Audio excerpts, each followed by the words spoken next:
out of our missing brothers and sisters.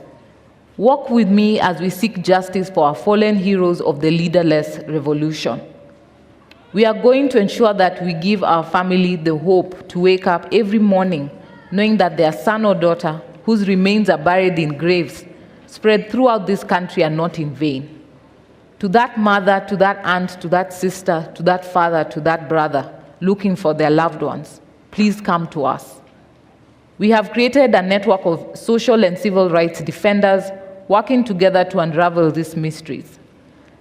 Let this be the last time that Kenyans will take to the streets in peace, only for trigger-happy policemen to flood the same streets with their blood and walk scot-free. The plan is to set camp at almost every county that experienced police brutality during our protests. I want to raise my greatest appreciation for my different branch chairs all around the country that mobilized their members upon my request and call to go out to the different police stations all around the country. That is why we've been able to make a mark. Each and every one of my branch chairs, my council members, and every lawyer who heeded my request and call are the heroes that I can sing proudly from the Law Society side, coming to defend the rights of Kenyans and fighting against any trumped-up charges, those who have been kept beyond the required period in prisons, and trying to ensure the safety and freedom of all Kenyans who had been arrested. There are so many people out there living in pain inflicted by the police. It could be mental health or just desolation. Please come out. Let our experienced team of experts offer psychosocial support to help you heal. Today we begin here at the historic Ufungamano House. We are coming to you all around the country. The Law Society of Kenya, together with all our partners here, have membership across the country, and with the support of our various branches and offices, have remained zealous and steadfast at protecting the Constitution.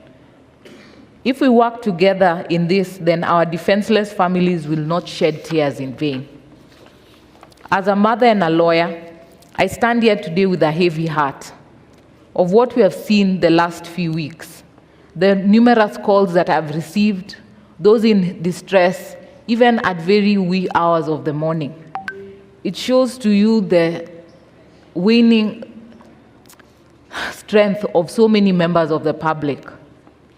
Though in fear, some struggling, some in despair, but yet our young generation are still coming out strongly and firmly, affirming that we are standing for accountability, transparency, we are fighting corruption.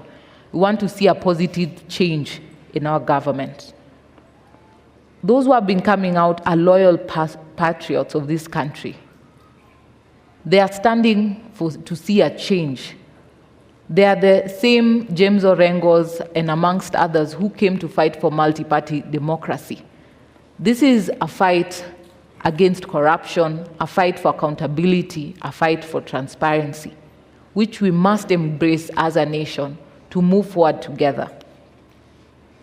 Even in commemorating those of us who are no longer among us, it would be remiss of me not to appreciate each and every one of your zealous, ingenious, persistent, and unified sacrifice for our country. You are ridiculed, underestimated, threatened, and vilified, all in an attempt to break your resolve to reclaim your country. Through it all, you remained peaceful and focused on the noble objective of standing for what is right and what you deserve. Your courage is unparalleled, your patriotism unchallenged, and your unity against all political barriers unprecedented. You are exactly what you think you are. You are the heroes of today.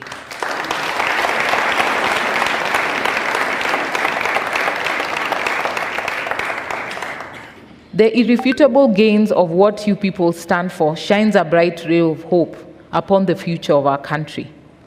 If you do not believe it yet, allow me to confirm to you that you people have achieved what many dreamed of and wished for, but few realized.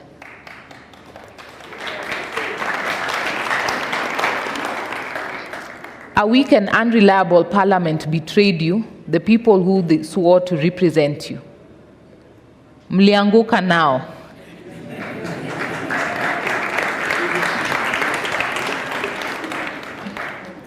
A punitive tax regime was forced down the throats of Kenyans despite public outcry against the repressive finance bill. Mlianguka nayo. The political elite unified to run Kenya down the rabbit hole of treachery and deceit to deviate you from your resolve to bring change to Kenya. Namely,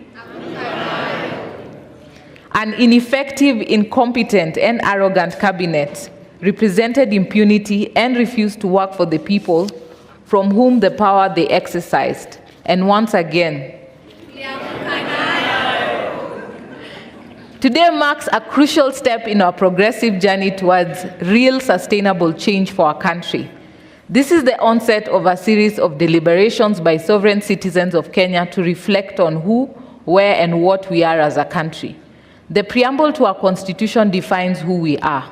Article 10 prescribes what we ought to be, and the entirety of our constitution in its brilliant magnificence envisions where we ought to be as a nation. However, time without number, those to whom we have bestowed power and trust to deliver to us the dream of Katiba 2010 have failed us. Tumewapatia lakini wamekataa kuperform. Kenya finds itself in a constitutional moment, one where the people have reclaimed their sovereignty and are ready to rid of any individual, institution, or entity that jeopardizes the well-being of the country and defies constitutional principles. What started as demonstrations against the Finance Bill 2024 has spun into a domino effect that gives us an opportunity for change that is ours to lose. Shida zetu zikianguka bado, lazima zimeingia one leg. It is thanks to this realization that the Law Society of Kenya, all our partners and stakeholders have taken the obvious step to join all of you in forging the path on which we want our country set. Thank you for embracing us. Thank you for allowing us to stand with you, and thank you for allowing us to be part of you.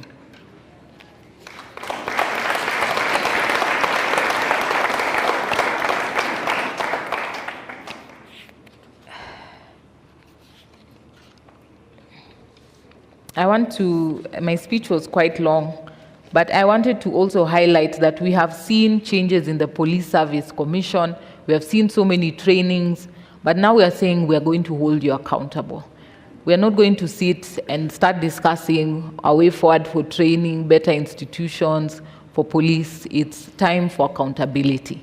It's time that those who have been given power and have abused it, to be held accountable. That's why we are here today, to count everyone and ensure no one is left behind. That when we are challenged that who are these people, where were they hurt, which place, we'll be able to table credible evidence as advocates and our different partners, that we'll be able to put this at the table. That should be part of the discussion. Any dialogue must start with information and telling us this number of people that we have collected, this data, what are you doing about it? And we know that IPOA will be coming today, that IPOA may also take responsibility and take that mantle. We will not allow you to continue to fail us as a people of Kenya. You must also take up your place and hold any police officers that have been identified, have been seen. You can't tell us that you cannot find them, yet our Gen Zs, our millennials, our youth, our fellow Kenyans are able to trace them and to find their details and have shared them with you, but you refuse to do your work. To independent institutions, the judiciary, constitutional commissions, independent offices, and statutory bodies, it is high time you stand up to be counted. People have been killed by police, but IPOA is yet to act. People have been outed for corrupt conduct by EACC is yet to institute relevant proceedings. The helplessness feigned by our institution is the greatest enabler for the tribulations we face. The hesitation and refusal by proper mandated authorities to take action in the face of subversion of the rule of law and constitutional principles is the reassurance upon which our aggressors act with impunity. Government frustration and refusal to cooperate are in no way, shape, form, or fashion unacceptable excuse. The people are with you, they will support you, they will help you finish the job, but only if you start doing it and doing it well. Na hata nyinyi mkikataa, Wakenya mtafanya nini? Lastly, to the political leadership and elected representatives. There is no honor higher than being chosen by the people to serve your country. That honor requires delicate, deliberate, impartial, and accountable exercise of that authority that is donated to you. Hubris and bravado are vices that have no place in the Kenya of today. The people of Kenya awake to their full authority as the true sovereign, and their realization of the beauty of their unity draws the curtains on divisive ethnic politics that has historically been endemic in this Kenyan's politics. It's time to become leaders, not rulers. It is time to represent and serve the people, not to be demigods desperate for constant praise and worship. It is time to act, not making unyielding promises. Henceforth, contempt for the people will neither go unnoticed nor remain unresolved. Gen Z wame? Ini tofauti. Gen Z wamegotha? We will not believe, you will not believe. From the Law Society of Kenya and all our partners, we make our solemn understanding that what we have done over the last few weeks have been fueled by the strength we have drawn from your courage. For as long as you stand for what you believe is just, fair, and right before the law, we will stand for you and will fight for you. Join me in this final prayer, the prayer for our forefathers, the Father, the prayer of our nation. We say the first stanza of our national anthem in English. O God of all creation, bless this our land and nation. Justice be our shield and defender. May we dwell in unity, peace, and liberty. Plenty be found within our borders. I pray that God bless you and God bless Kenya.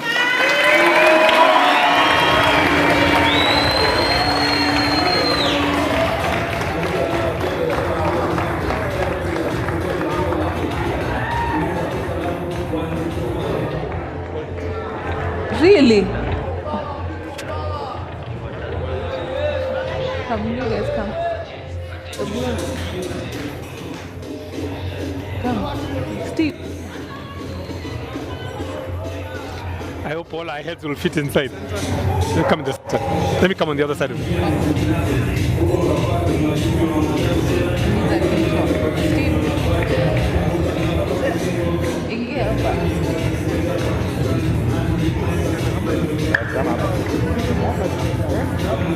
Will we all fit?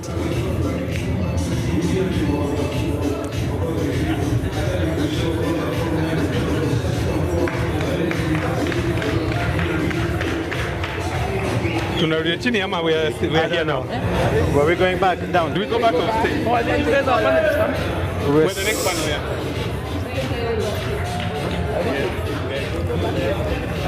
Yeah. Watatuita in case they need us. Hi, how are you? Nice to see you. Well done for this. One from the last 3 days.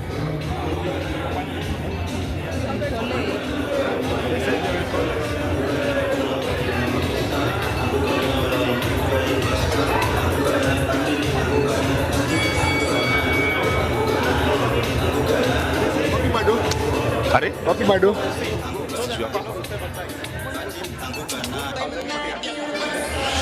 All right, okay. Thank you very much to everyone. Really appreciate Just stand by. President, perhaps the best president this country has ever seen. A better round of applause for Madam President, please. And absolutely, really great, the comments and seeing what we have to do today. I'd like to call us back to attention because we have a lot to cover today. My name is James Smart. Allow me to welcome all of you again for the second panel. On this second panel, we have Dr. Willie Mutunga, who's joining us on X Space, the famous X Space. All right, let's listen to Dr. Lee William Chunga, former retired Chief Justice. All right, Dr. CJ, please give us your comments.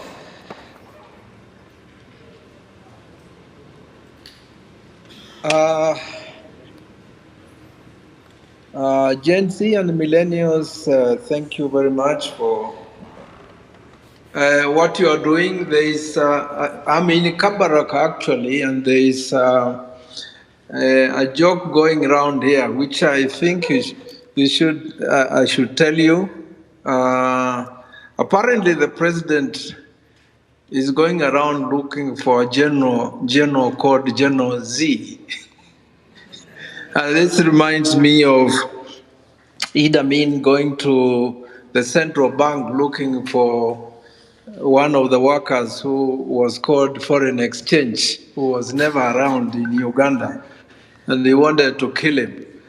So, my comment, there are two comments that I want to make, and I've made them in other spaces.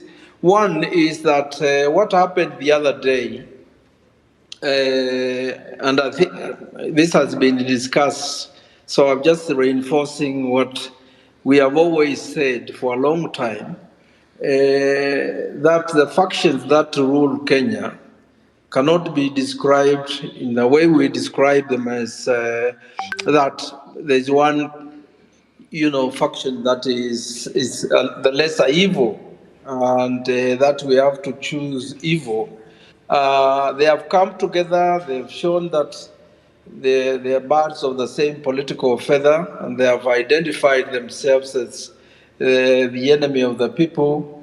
And that's progress, because we have had for the last 60 years or so the politics of division and the politics of monetization, which you must avoid, at all costs. And you have started a revolution. There's no doubt about that.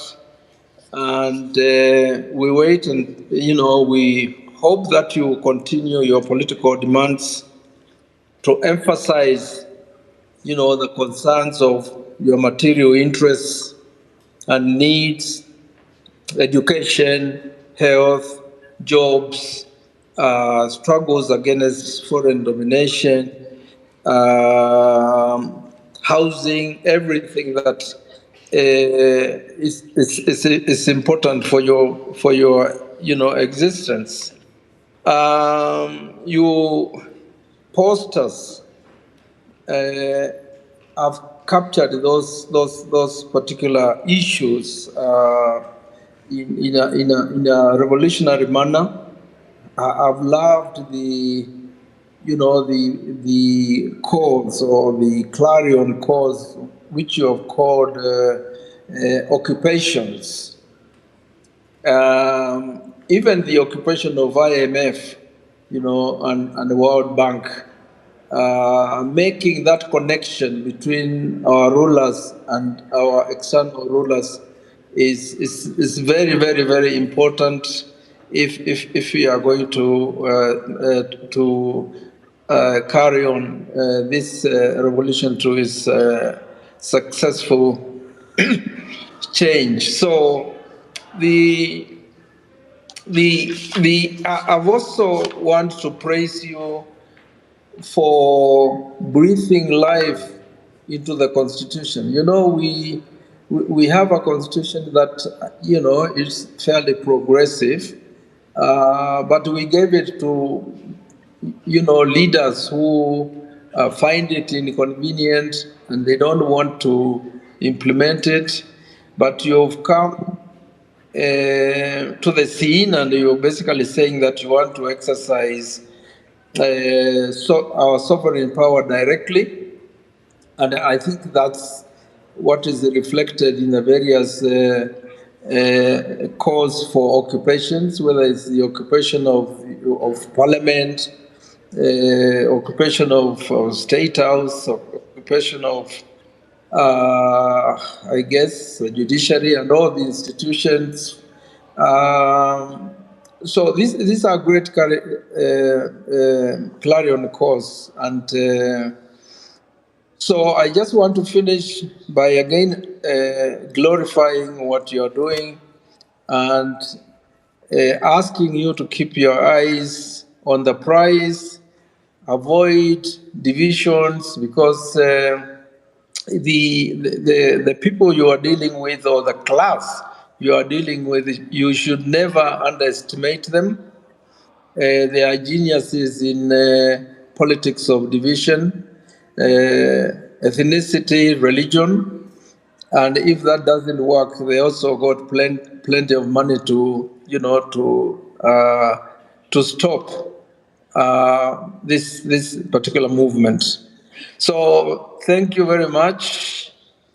Aluta continua, and victory is certain. Thank you. Thank you very much, retired Chief Justice Dr. William Mutunga. They are giving us his thoughts.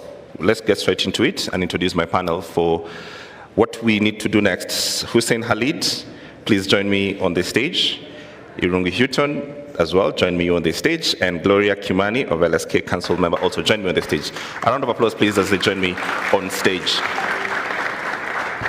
So for this panel, what we'd like to do is we want to capture reflections of what has happened in these last 4 weeks.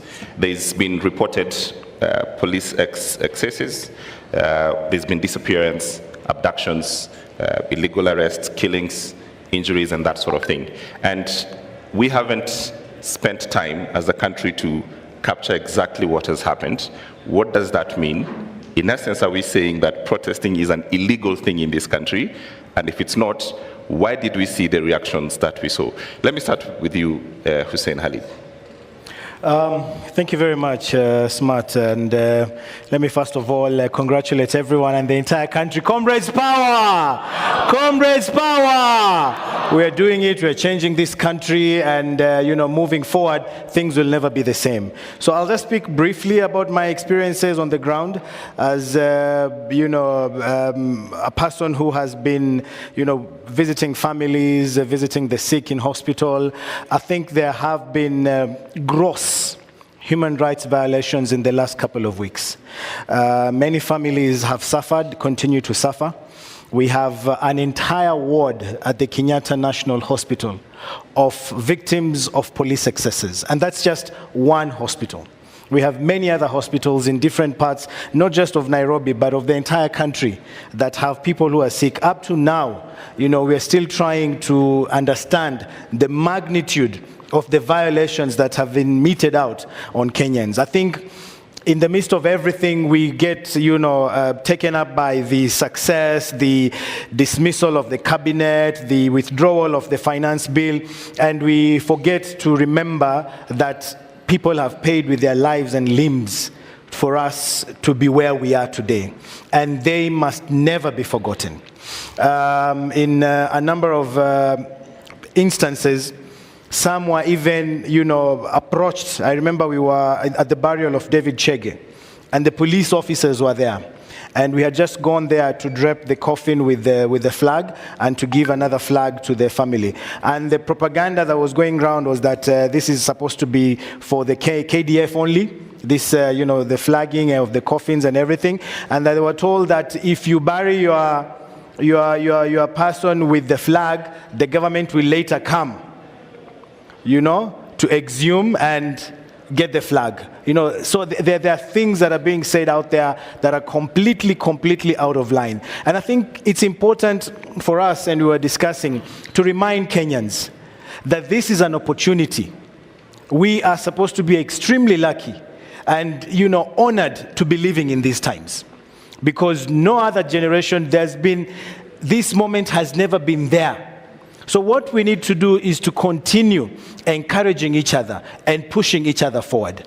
I think it was Kindiki who said that, the financiers, fellow criminals, power! power. Fellow criminals, power. And I remember they were threatening us, I don't know who, the financiers, the organizers, the planners, you will face the consequences. Well, guess what? Hatutishiki. Sindio? Nani ameanguka? Sini wao ameanguka. So we are saying, this is a moment. And each and every one of us can play a role. The question that we need to ask, what are you doing to bring forward this change? Okay, Hussein, I'd like to come back to you shortly, but I want to get to Gloria first on the question of the flags and the killings and those who lost the limbs. But Gloria, on the question of people getting arrested for protesting, I remember seeing the first day or the Tuesday, droves and droves of people getting picked up and being put, in police vehicles, carted away to police stations. I want you to talk to me about this moment, about what does that moment mean legally, and what was the violation with that moment, and why do we keep seeing it? Thank you so much, Alan, for that. And I would like to say that the Law Society of Kenya has, that day, it was a sad day for us, because that Tuesday, what happened was we had gone for a memorial for Honorable Monica, who was killed in the hands of the police. And we were called and we were told, we even had not set up the toll-free line for people to call advocates. And we were called that there are some advocates who have been arrested and they're in Central Police Station. And we asked ourselves the pertinent question. That time I remember we were with Steve and Tess, and we asked ourselves the question, why are we going to release only lawyers while people who have been peacefully demonstrating have been arrested? And I think we had a discussion with the president, and she said, yes, let's go bail them out. And I remember when going there, we didn't expect what we saw on that day. So we went to the police station, and we actually asked to be given the list of the people who have been arrested and their charges. And I remember it was a back and forth, and now lawyers from certain groups were called, come, let's release these people.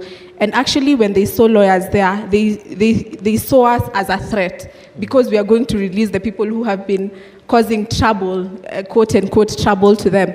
So when we went there, we tried talking, they tried calling the president and saying, just tell your people to go till 6 p.m.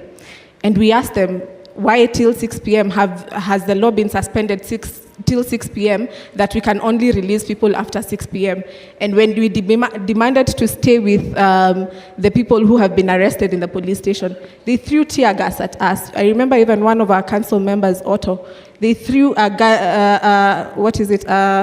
canister, the tear gas canister, at her. So the lawyers have been really harassed in this whole process. We saw even the other day in Nanyuki, where they had gone to actually take, because this guy, I think Lewis, they were looking for Lewis and they were harassing him, going to his home, banging his door. And they decided, okay, let's take him to the police station. And when they went, they were all chased away. Lawyers were chased away and they were told, no, we want to speak to Lewis alone. And they said no. And it became a commotion. And they started beating the lawyers and chasing them out of the police station. So what does it mean? It is very lawful, especially for what had been happening in the first times of the demonstration, where people were coming out peacefully. They are just with their water bottles, they are just singing, chanting, and they were not causing any kind of fracas. And I think the government had not seen such kind of a thing.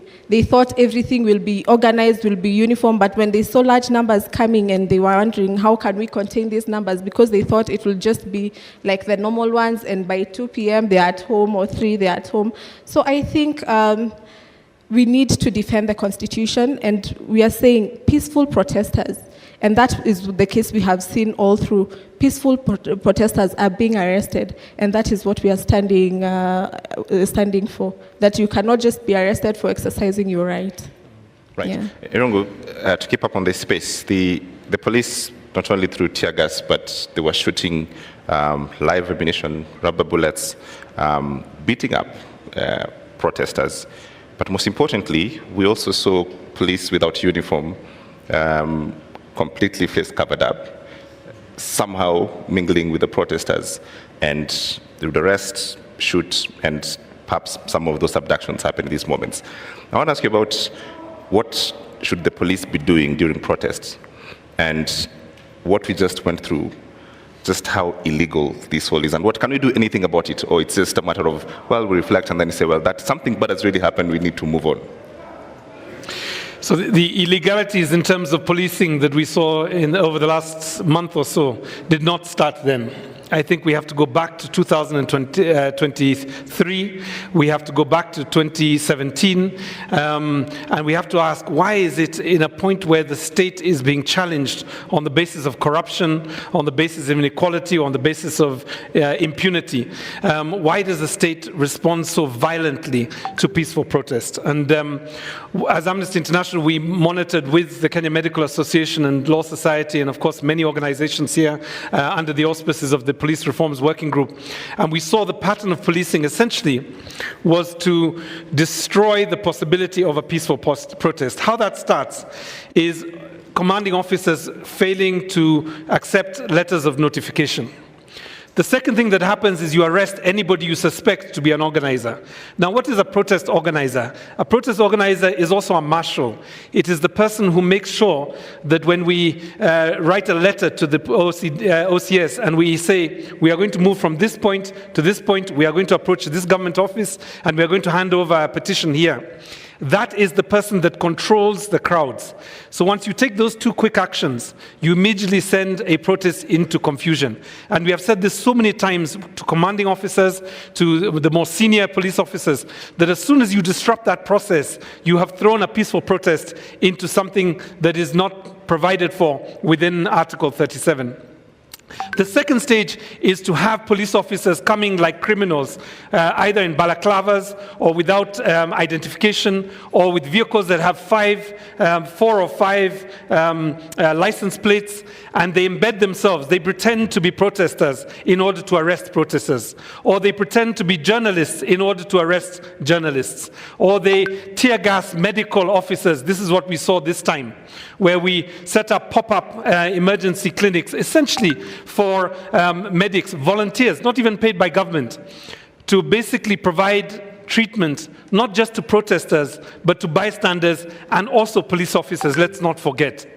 And what happens is you tear gas them, you arrest people like Brandon, you then seize their medical records so that they can't even follow up with patients. And then the question is, for me, is actually who is behaving as if this is a riot? Who is providing the riotous activity? Who are the criminals that need to be prosecuted? So to end this point, I think there are many things that we need to do. We need to crowdsource, identify those officers. We need to bring cases against those particular officers individually, plus their commanding officers, to ensure that they are held accountable, not just for the deaths, not just for the injuries that Hussein has spoken about, but even for the violation of the right to protest and the right to expression. The previous panel spoke about the horror of having people coming to collect them in the middle of the night. That also needs to be prosecuted, because the freedom of expression is what makes us human beings. It is not just that the Constitution protects it, but you are not a human being if you cannot think independently, if you cannot articulate yourself, and if you cannot take action in order to protect a Constitution that we all voted for. Okay, right. So I want to go back to the point about, and we sort of systematically talk about not just the people, but the role of the flag, as you had brought it up. And my question is this: who owns the Kenyan flag?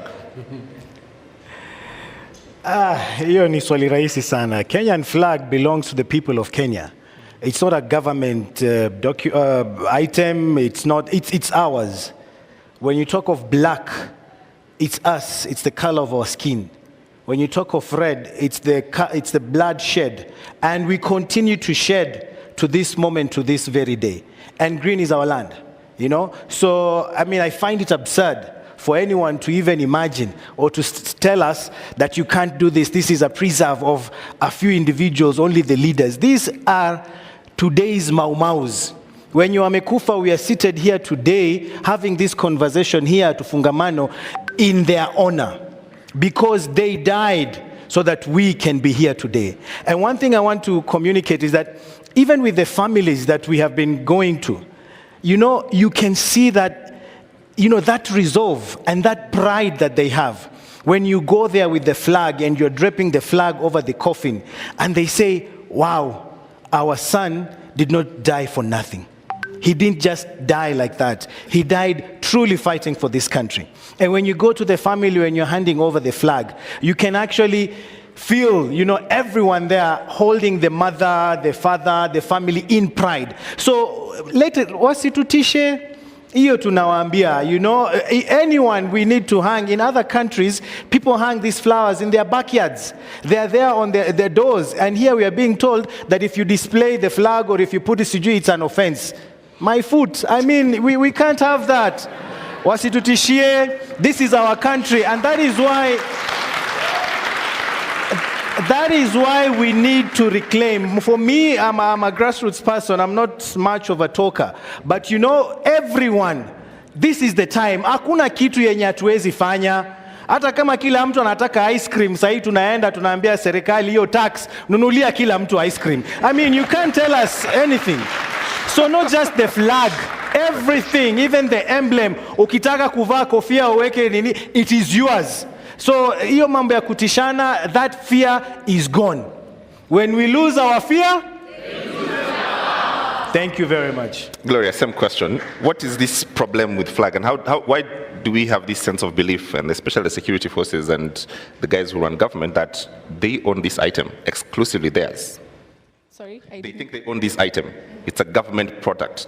One, we need to remember it's a symbol of this country. And if it was illegal, I think I'll be the first one in this place, Kushikwa. Some illegalities I have used it, yes, I have used it as a lesson, but not necessarily, but showing my patriotism to this country. We walk around with the bracelets, the Kenyan bracelets, but it has never been a problem. Okay. Everyone in the UK, you can identify a Kenyan from one when you just see that bracelet. But right now, when we are using it at this time, it becomes a problem. Then I think we are not the problem. They are the problem, and I think they should deal with it.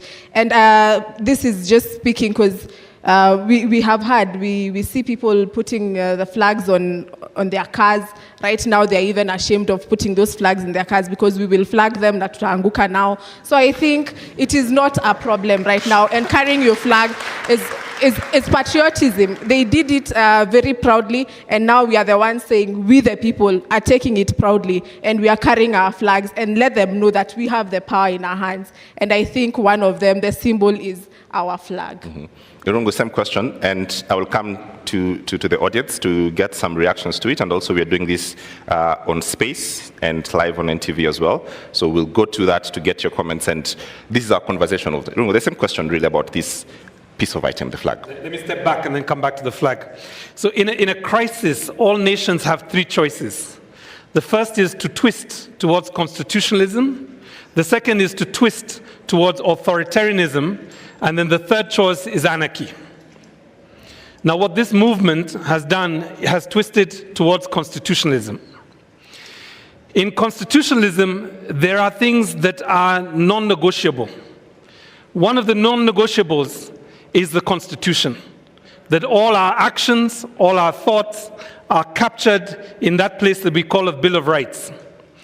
And it is clear to me when I saw those crowds marching with constitutions and police officers without a single constitution among them, but with batons, I began to see the righteousness of what was happening on our streets.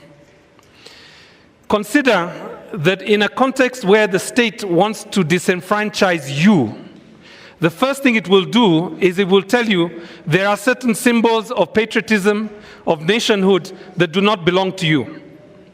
The flag does not belong to you. It is okay if you don't take a voter's card, or you lose your ID and don't bother to get another one, or you don't volunteer in a school clinic, in a school nearby you, or you do not volunteer in a clinic to oversee a public resource that keeps our people safe and dignified, or you don't volunteer at all. That is what a state tries to do, to remove that section in the Constitution that has expressed itself so loud in the last 3 weeks, and that is Article 1. if you do not seize this moment, not just as I think it was the president who spoke about this. If we do not seek this moment, if we do not grab this moment as a moment for the third liberation, then we are going to squander this moment more generally. So I would say to those cabinet secretaries that are waiting, that are lobbying, and perhaps if they follow the same route that they took in 2027 and 22, that are beginning to put money together to buy a cabinet secretary seat, if they do not come with new ways of working, then consider they have come to reap where they did not sow. And they are coming essentially not to build on this constitutional movement, but to take us back to a place that we did not want to do. So wear your flag. If necessary, have a flag, have an outfit made from the flag, and let's walk around with underwear, trousers, t-shirts, and jackets. Okay, great. Let's get a reaction from space. I think Masika is online. Masika, could you tell us what your reflections of this protest were? And then I will come to the audience here to get their reflections as well. Thank you very much. I really appreciate. I hope I'm audible enough. You're great. Yeah, so I really appreciate that we are having the Citizen Assembly, and one of the key things that we note clearly is that things have changed, times have changed. We are no longer in the olden days.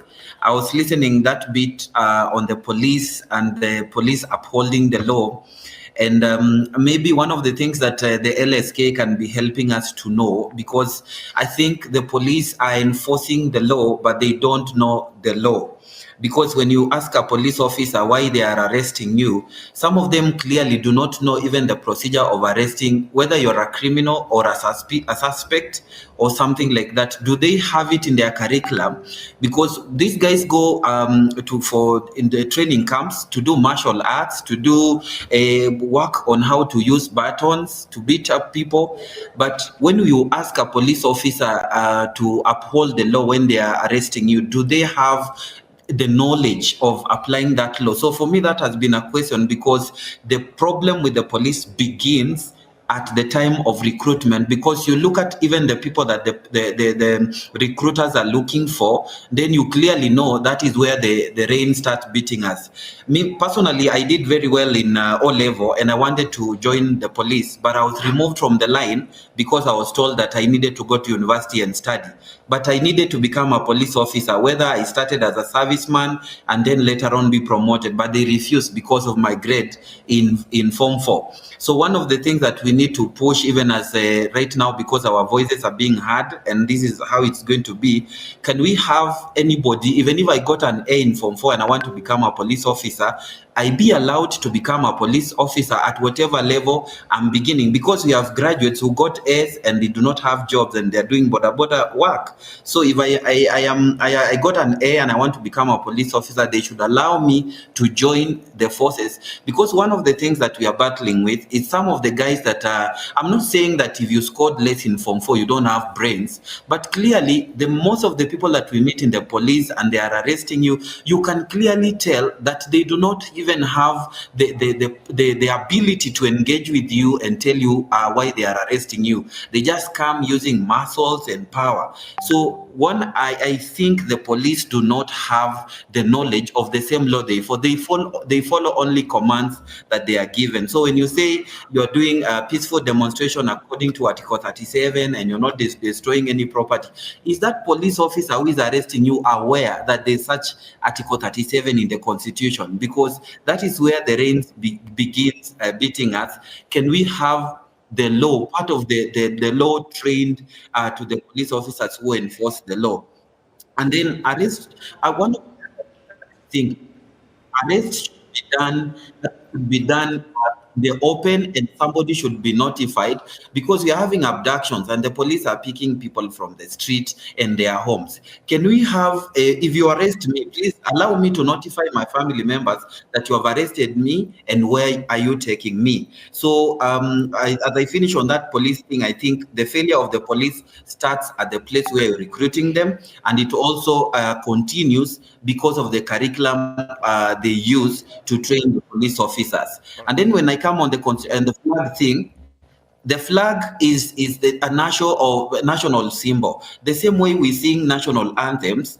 I have a national anthem on my phone as the ringtone. Why am I not being questioned? The Constitution, I think, is Article 9 just says national symbols. It says the coat of arms, the national anthem, the flag.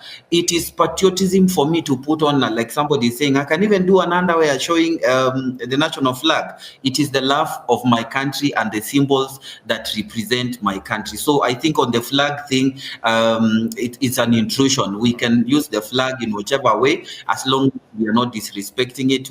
We're just using it to show the love that we have for the country. Thank you very much. I need to hand over the microphone to one person next, then I come back here. Sylvia Ngati. Sylvia, if you can take 1 minute and give us your reflection as well.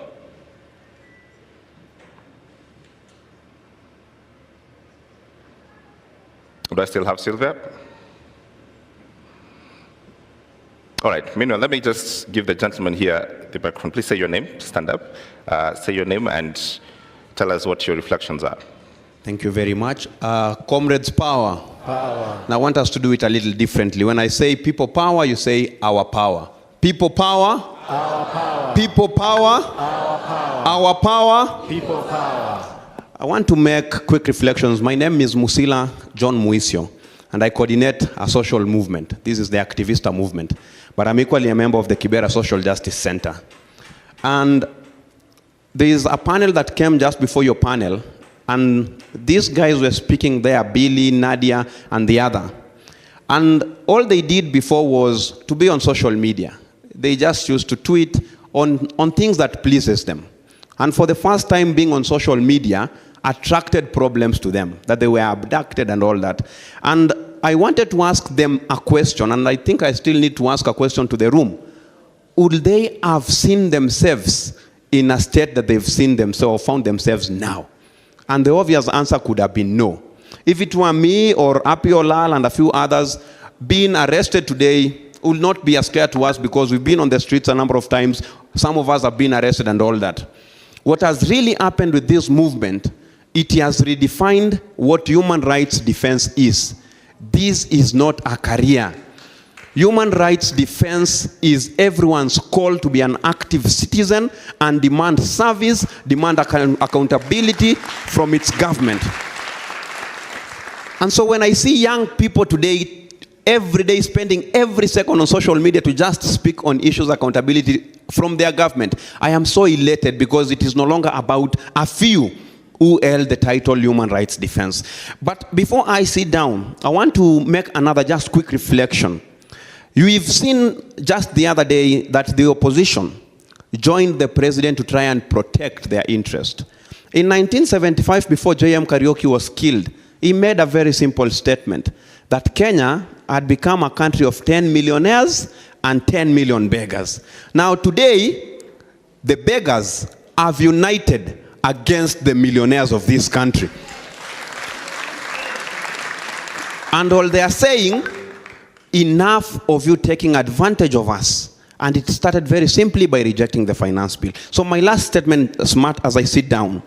The framers of the Constitution 2010, and I will read because I have posted it on my Twitter, said but a few things. That the greatest threat to liberty in Kenya is an all-powerful central government where only a few dictate the many. We've seen what the president has done in even curtailing the powers of our National Assembly, our legislature, which is a separate wing of government that should be holding this same executive to account. And this is because he is taking us back to an all-powerful central government, which the Constitution actually is against. But they were equally very cautious to realize that the rule of the mob which is unguided at times, will lead to anarchy and, in the end, despotism. I know as a country that respects its constitution, we wouldn't want to get there. So as we've been pushing, we are equally very cautious not to allow anyone an excuse to say, I turned this country into a military state because the mob did not want to be guided. I turned this country into a dictatorship because the mob insisted into it. So we are pushing, demanding for good governance, demanding for accountability. We are not relenting because, as always, people power is greater than the people in power. Thank you very much. Thank you, thank you. Just give the microphone to the gentleman in a suit at the back. Thank you. Viva, comrade, viva. Viva. Amandla. Thank you so much. Comrade, I just have an observation in form of a question. That, of course, we are doing well with the national government. But there's a group of people who are really devolved and in touch with our people, or the proletariats in the villages back in the counties. I was saying that, comrades, let's not forget the counties. That is the people who are also interacting with our people back there in the villages. So after this struggle comes from the national, we go back to the county government so that we fight this nepotism and fight for transparency and accountability. I want specifically to appreciate Aki Africa. I was there, smart, I'm traumatized up to date. This guy is so quiet, I don't know what he's using, I'm shocked. They took me to a mortuary, I ran away with this gentleman during Rex and Evans postmortem. I don't know you are made of what. All those parents were crying on their chests.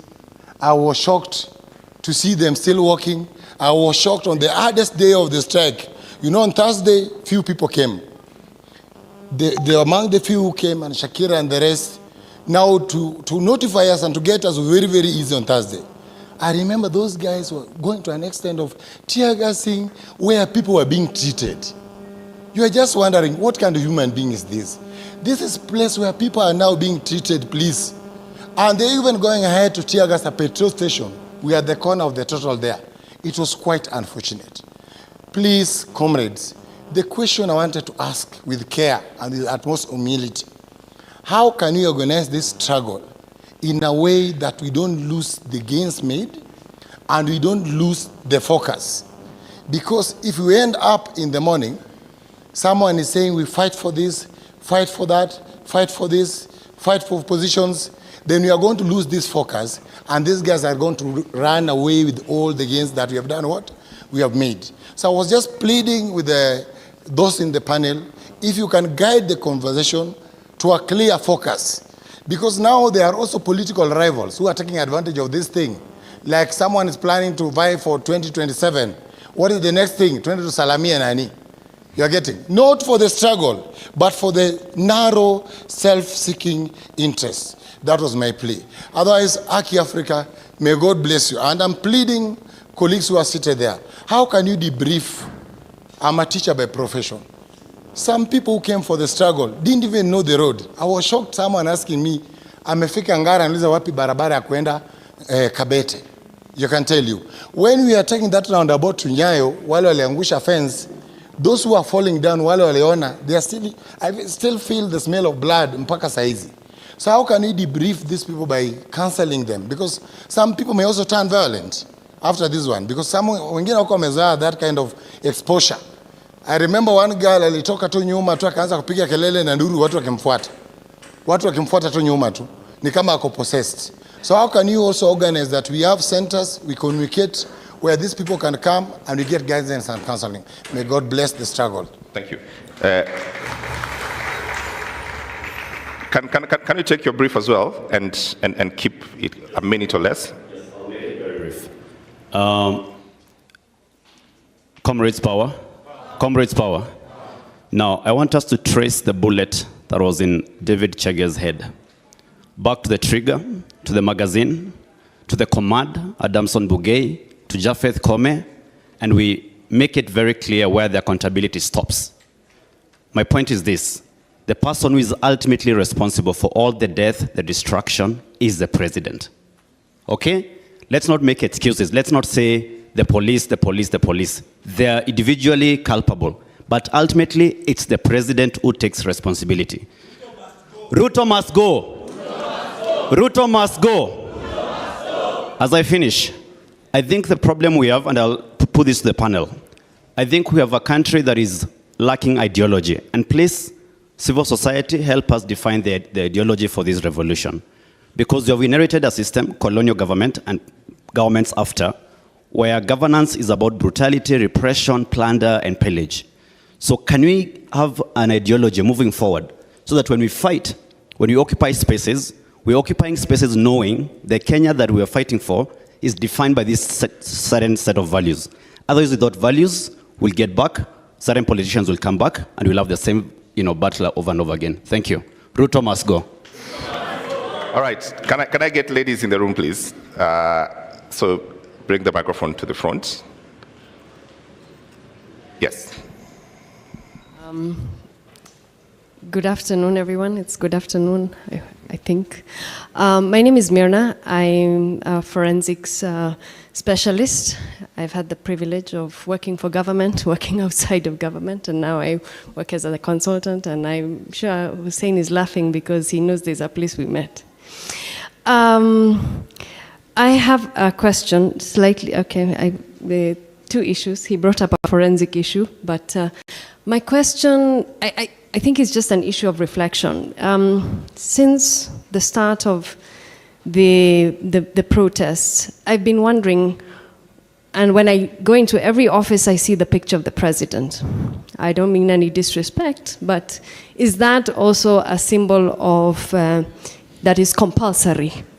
You understand, like, I wonder why I don't see the picture, a framed, beautiful picture of the Constitution of Kenya, of the preamble signed by the Kibaki. I mean, that is what we give the president to uphold. That is his custodianship in terms of mandate when you are a president.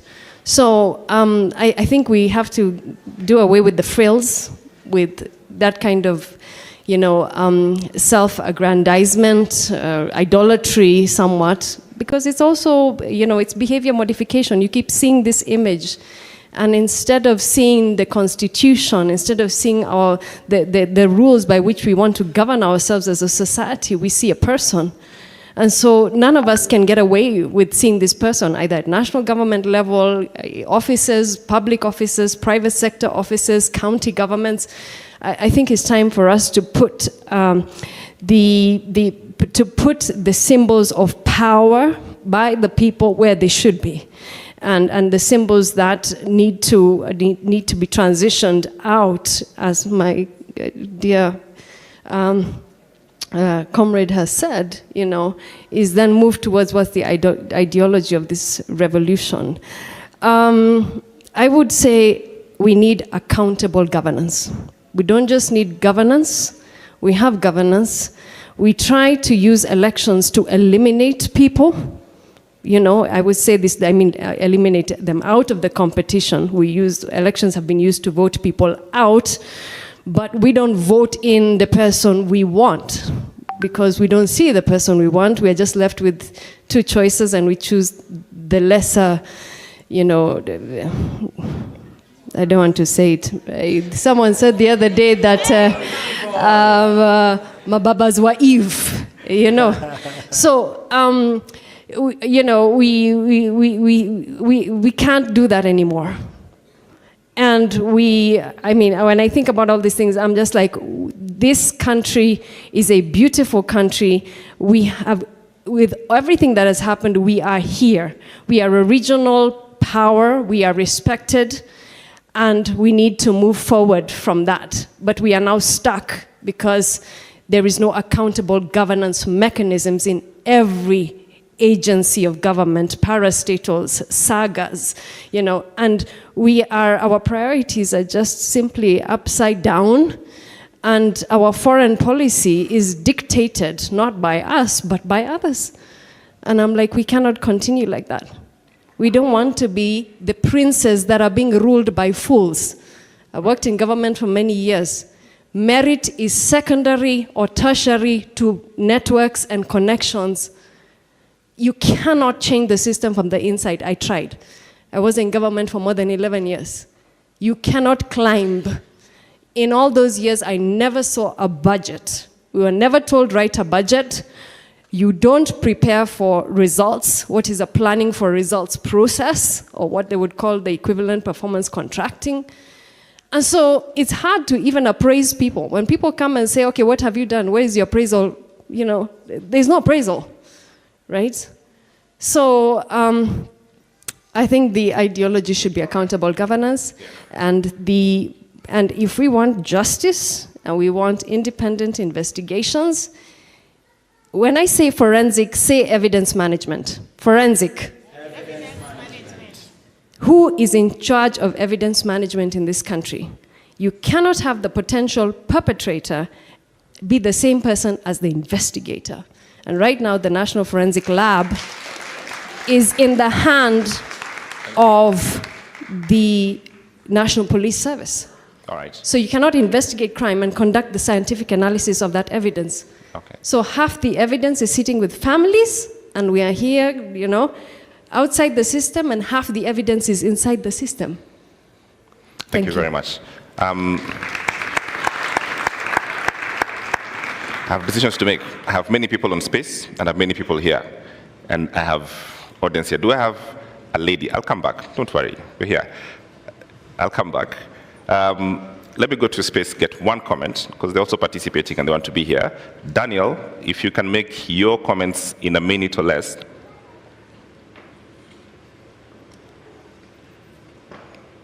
Do we have Daniel? Okay, so we'll come back. But let me just get quick reactions to this so to move the conversation forward. Start with you, Irungu. I'm told Daniel is here. Daniel, can you hear us? Please make your comment. Yes. Thank you so much. So I want to go one step back and look at the Constitution. So when we inaugurated the Constitution, what we did was that we changed who has power. You know, we clarified that, we the people, right? And what's happening now and what you're seeing in this movement, we want to now define and clarify what power does, because now it's clear who has the power, we the people.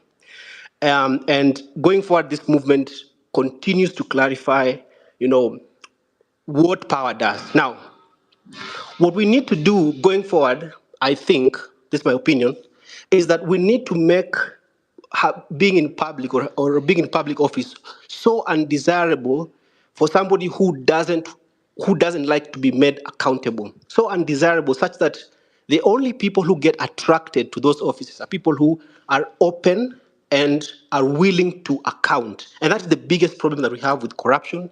And that's the biggest problem that we have with the police and so on and so forth. Now, one question before I go, and this is a question to the panel. I'd like to understand, we are the children of Kibaki. We came, this generation millennials and Generation Z. We came with a free education, and I said this in my TED talk a few years back, that we have had a 360-degree Kenyan experience. Unlike our parents, we have the full consciousness of feeling Kenyan. Many of us don't even speak our mother tongue, or our primary languages are national languages. We have lived everywhere in the country, and we have a full 360-degree Kenyan experience. With also digital media, it has culminated with this consciousness of political consciousness. Now, the question is, how can we, going forward, manage this movement? We know that part of the reason why we are seeing many changes is also because we have a debt issue. And the cancelling of the financial bill, and also we've seen that Moody's has also downgraded our credit rating, and we will have a problem with money. And usually when there's austerity and a problem with money, the regime might use that as an excuse to bring some sort of social injustice by denying services to the people who are most needy with the excuse that we don't have money, right? And some reforms can be difficult to push through because the president will say we don't have money. So how are we going to continue making the government accountable, but also waking up the debt issue and managing our country through this very difficult situation? Thank you. Okay, thank you very much. I want to start with you, but let me start with Hussein because it's just about to drop off. Hussein, could you just give a quick reaction of what you've had? Thanks, Matt. And I apologize because I have to dash out to go to the mosque. But I want to agree with Musila John. I think all of us have to be and to make a resolve to become human rights defenders. I think for many years, we've been out there for many years. You're actually protesting, you're protesting on an issue that affects every citizen. And you actually see people in the pavement just watching what you're doing. That has been the culture, that has been the tradition in Kenya for years. But right now, and we have to give credit where it's due, Gen Zs, it doesn't matter what your background is. Awendu wambiwe, mtetezi tutete. They're saying they are the watetezi. Kila mtu, and we have to give credit to the Gen Zs because they've stood up. And they've said, we will take back our country. You know, some of us, we've been arrested, we've been beaten, we've been blacklisted, you know, but then people will just come back and tell you, great, you're doing good work. And continue. And like, isn't this your country? So for the Gen Zs, for that change, we give credit where it's due, and we tell you, hongera, and let's keep on with that. The second point was on debriefing, my brother, very, very true, particularly for the families. We've really been trying to work with the Kenya, I think, Association of Counselors and Mama Kennedy, particularly, for example, the 12-year-old boy who was killed. He had actually asked to go and pick a book. He was supposed to do his homework. One of, I don't know, if you look at the artwork that he does, and the mother keeps looking, you know, and we have to remind ourselves of what has happened. The 16-year-old, the mother is so devastated. I mean, some of us, tunasema, you know, we are in this, but those families that have been affected, please, if you're near a family, if you're near someone who is injured or who has been affected, please reach out. This is the time for us to stand firmly together. You ask yourself, what can I do? There is so much you can do. Just going to visit someone and telling them, umeumia kwa niaba yetu, asante sana, that can make a whole world of difference. So let's be there for each other. Let's be our brothers and sisters keepers. And last but not least, I think we were in one of the funerals, Boniface Mwangi said, let's replace the pictures of the president with the flag. But I think this addition is extremely important, the Constitution. So the flag and the Constitution is what each and every person should have hanging somewhere in our house, not the president's photo. I mean, you know, and we have LSK here. Could you please confirm to us that it is not illegal to have a picture or, you know, the Constitution somewhere in your house or in your business? Is it illegal? It is not illegal. So we make a resolve here today, the Ufungamano resolve, that we remove the picture of the president and we put the picture of the flag and of the Constitution of Kenya, and those shall be what we refer to as symbols of national unity. Thank you very much, and I apologize. If you could release me so that I can go for prayers. Thank you very much, Hussein, and thank you very much for your comments. A round of applause for Hussein as he leaves the panel, please. Please. I think I'll first respond. The first person asked of the rights of arrested persons and if the police actually do know the rights of arrested persons. I do believe that in their training, it's very extensive that the police actually know the rights of arrested persons and they are taught in their schools or whatever trainings they do. What I think they do is they deliberately choose not to put that into practice. We have had the president here saying they have had trainings among trainings among trainings. And we are saying we don't want trainings anymore. The police have been trained enough and they know. But what they are doing is following a command. And that's what we see. When we go to the police station, I remember even the other day when I was speaking to lawyers, I was telling them, people do not know actually of their right to remain silent when they are actually arrested by the police officers. And this is something I think we should pick up. And we have been saying that human rights defenders and only lawyers are the ones to defend the Constitution. But remember, this was passed by each and every one of us in 2010. And one of it was Article 49, where when you're arrested by a police officer, they are supposed to identify themselves and tell you why they are arresting you. I saw Bonnie laughing here because it is not known in Kenya. So I think it's about time that we take a stand, that we say when you arrest us, you tell us. We have seen now when we said reject finance bill, imeangushwa. Or we have said we need to see a change in leadership, imeangushwa. So I think it's about time that we also bring awareness and let the police know that we are watching. When you arrest us, you're not telling us why you're arresting us. And let us gather, and all of us, let's go and defend this person and say they were not given their right to be told of the offense they were charged, they have been arrested with, and they are not being given.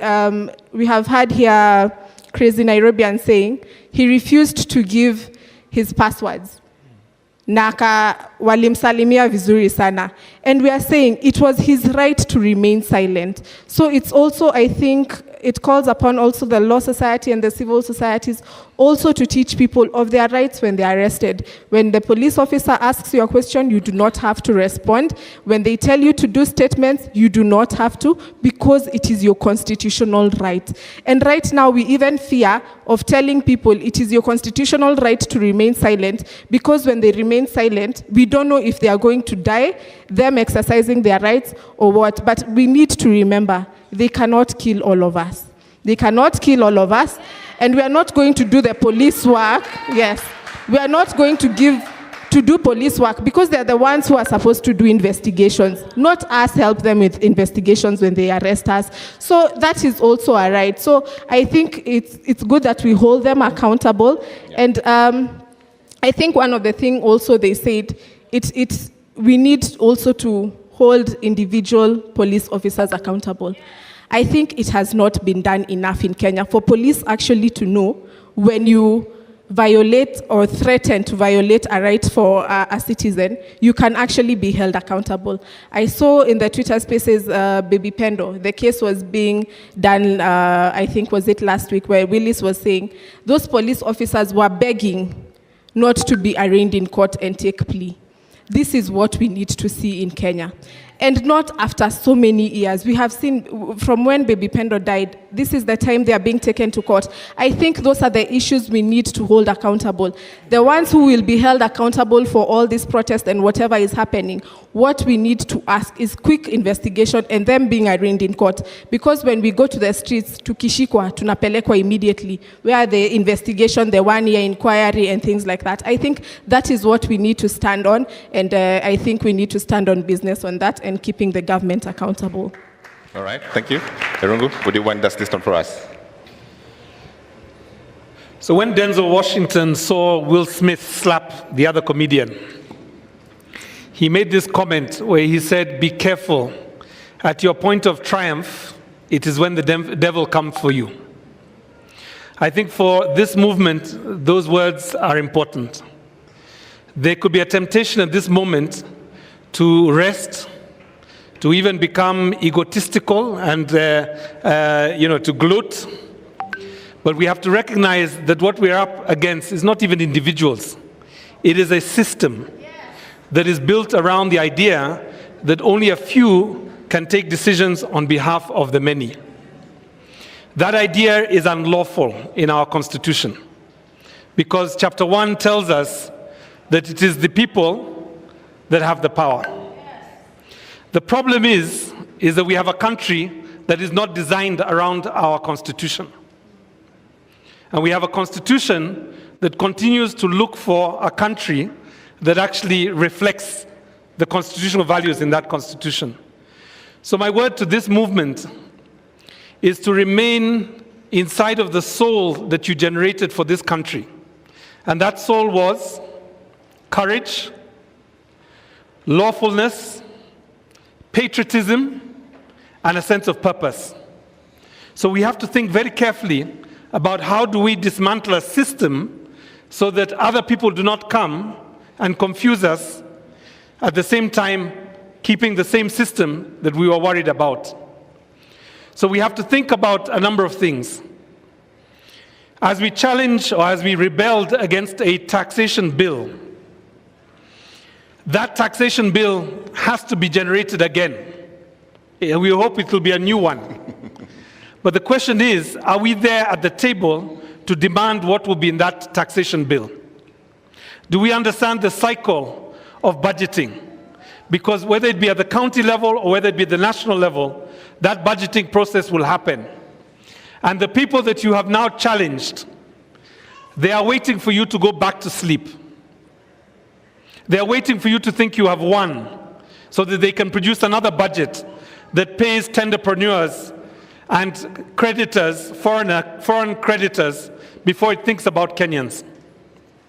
They are waiting for you to sleep so that they can change the police personnel, transfer a few people, and have the same violence come back a year or a few months from now. So I think what we have to do is be diligent and think about what are the propositions, what are the ideas that we are organizing around, and make those ideas so strong and so powerful that it's not just one generation who will fight for them, but our father's generation, our mother's generation will also fight for them. And just for that message, just for that point, a few days ago I got a text from a former freedom fighter, and he reminded me that that was the reason that they went to the forests, to have a generation rise up and take back their country when they felt that they had lost their country. More power. More power. More power. The Gen Zs are not orphans. They have parents who protect them, who gave them money, who are so proud of them today. But let me just say that there are grandparents also that have seen what is capable of this generation and are now looking forward to that alpha generation to see what will come next. Thank you very much. Thank you very much. A better applause for the panel, Gloria and Irungu Houghton. Thank you very much. You've all done very well. Really appreciate your time and your thoughts. Allow me now to welcome for the transitional period before we get to the next panel, the President of the Commonwealth Lawyers Association, Dr. Peter Maynard, to take a minute or less to give us some reflections. A round of applause, please, for Dr. Maynard.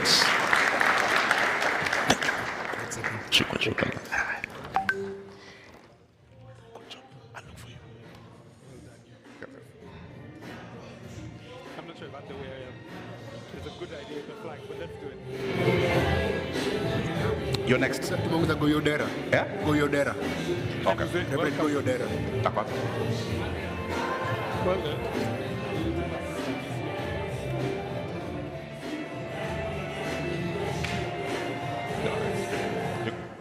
I can use this. Hey, how are you? Good. Sure.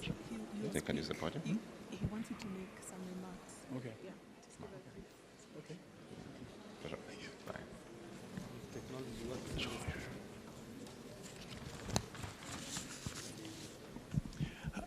Asante sana for the very warm welcome. I'm Peter Maynard. I'm president of the Commonwealth Lawyers Association, which is a group of 56 jurisdictions around the world, including Kenya.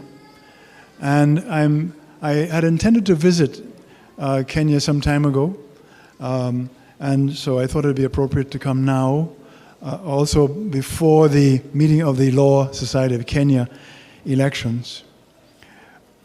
No to police brutality. No to extrajudicial killings and abductions. Those are some of the fundamental principles of the Commonwealth Lawyers Association. Our objectives are simply to uphold human rights, the rule of law, access to justice, and the independence of judges and lawyers.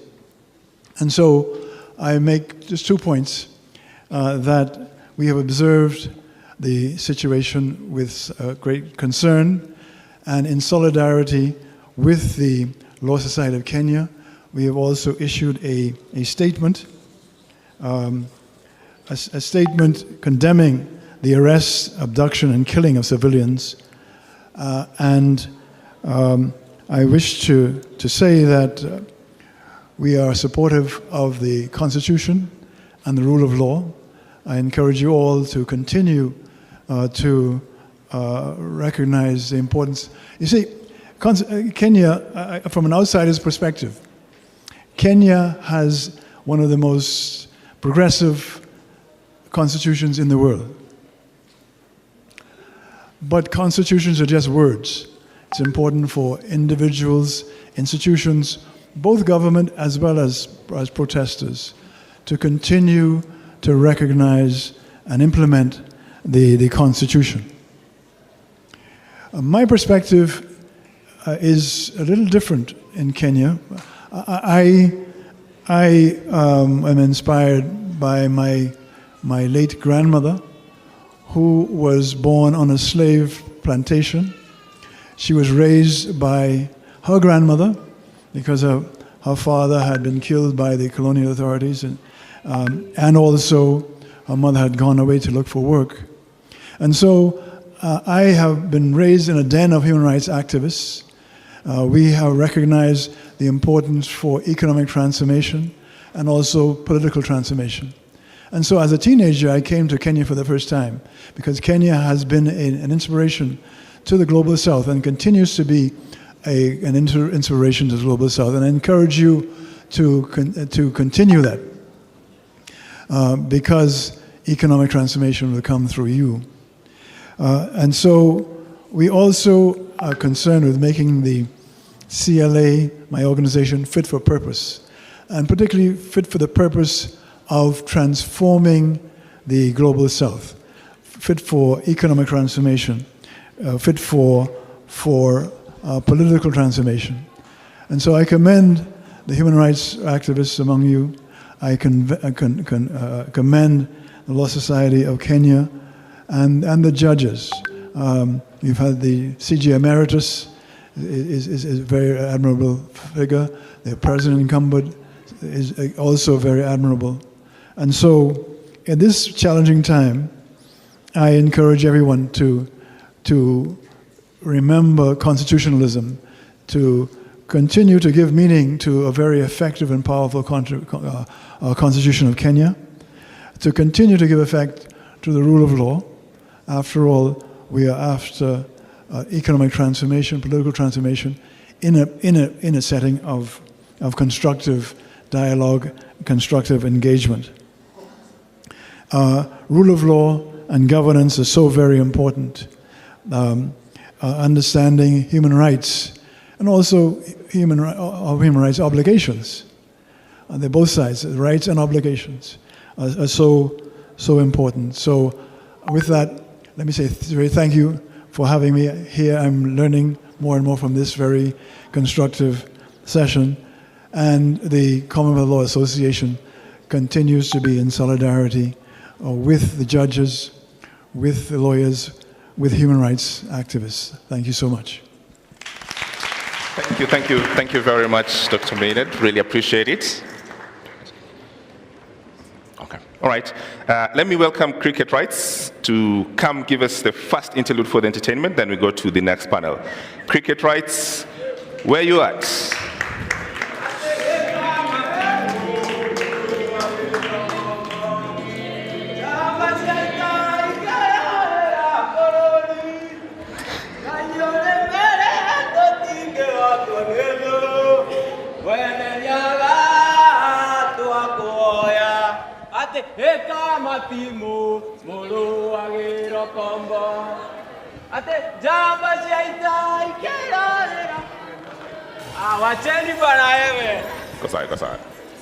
So tutaunganisha stima, tutaunda barabara, tutajenga serikali na vijana ya bodaboda na mama mboga.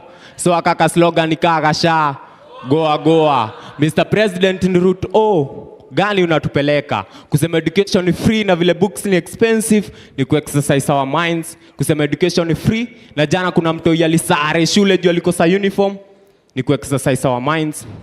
So unafilaje? Unafilaje saa zenye urezo wako na kuongoza national anthem na tujenge taifa, alafu Korogosho, Mathare, kwa jenga wanabomolewa. gunshot na sauti za tinga kwa mwananchi amenyeshewa zinafanya hearts zao even more wetter. Alafu kuna sauti ina ring kwa mind, mukinichagua hakuna kijana atapigwa risasi tena, mukinichagua hakuna mwananchi atabomolewa tena. Lakini Mkenya, soma story ya Jaramogi, utagundua Kenya bado hakuna. Wrong history kwa classes, ndio maana youths legacy ya msteka Steve wajui. Kazi tu ni biko. December 12 tuna celebrate Jamhuri Day, but story ya December 12 movement nani anainarrate? Mkenya, pambana. Time ina fly na Daily Nation ni propaganda za Orezo kwa flights kujaribu kuland jobs kwa youths. Nation is sick, hata doctors wako mgomo. Hakuna budget ya kulipa doctors, but kuna budget ya unconstitutional CASs at cost. The Star News Bulletin, Mwakenya nilikeji kina Karemi wanatumia kupass exams za history yenye stories za kina Karari, Ndudhu zimepigwa njama na kuarrest kama role ya women kwa Maumau, Zakayo, Maleza, uende.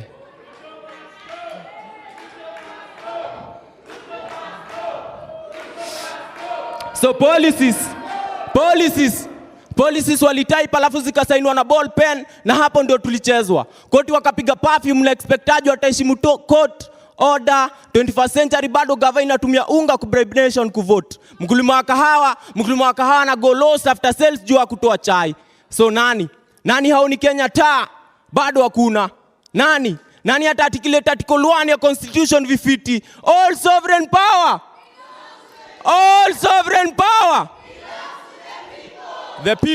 the people ni set flani ya rulers wa protect wealth kwao. Sunday wamekrama Apostles Creed, alafu Monday greed ina drive na testimonies za vile 7 days without prayer inawafanya weak.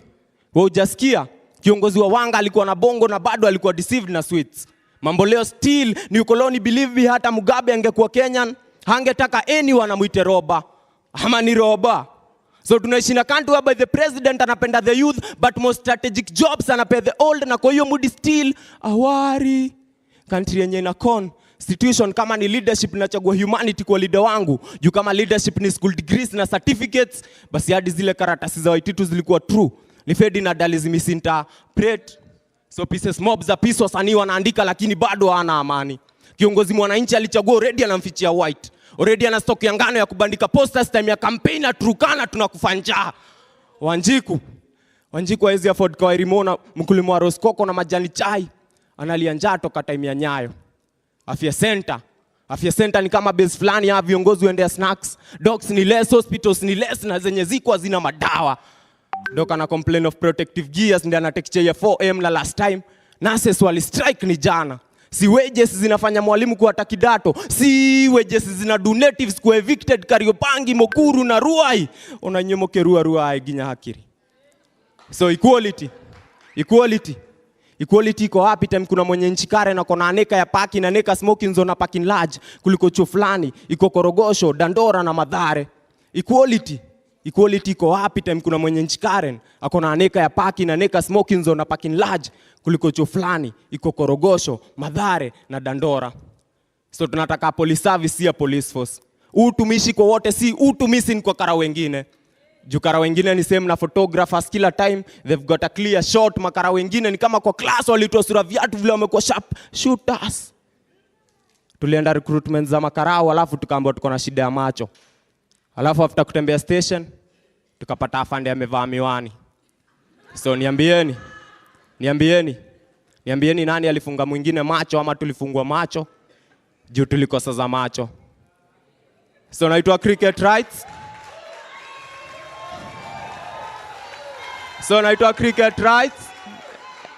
Naitwa Cricket Rights. Mnaweza ni follow at Cricket Rights kila platform pale YouTube. Tuzidi kusababisha, si ndio? Organize.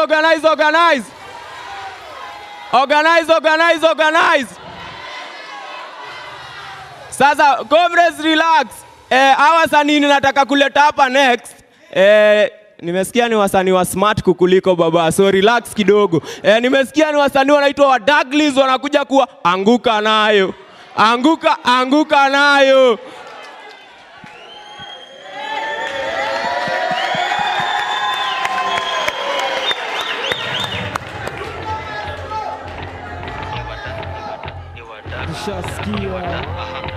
Najushaskia.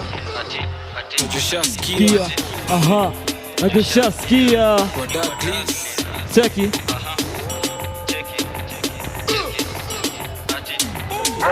Najushaskia kikiingia ni kubla.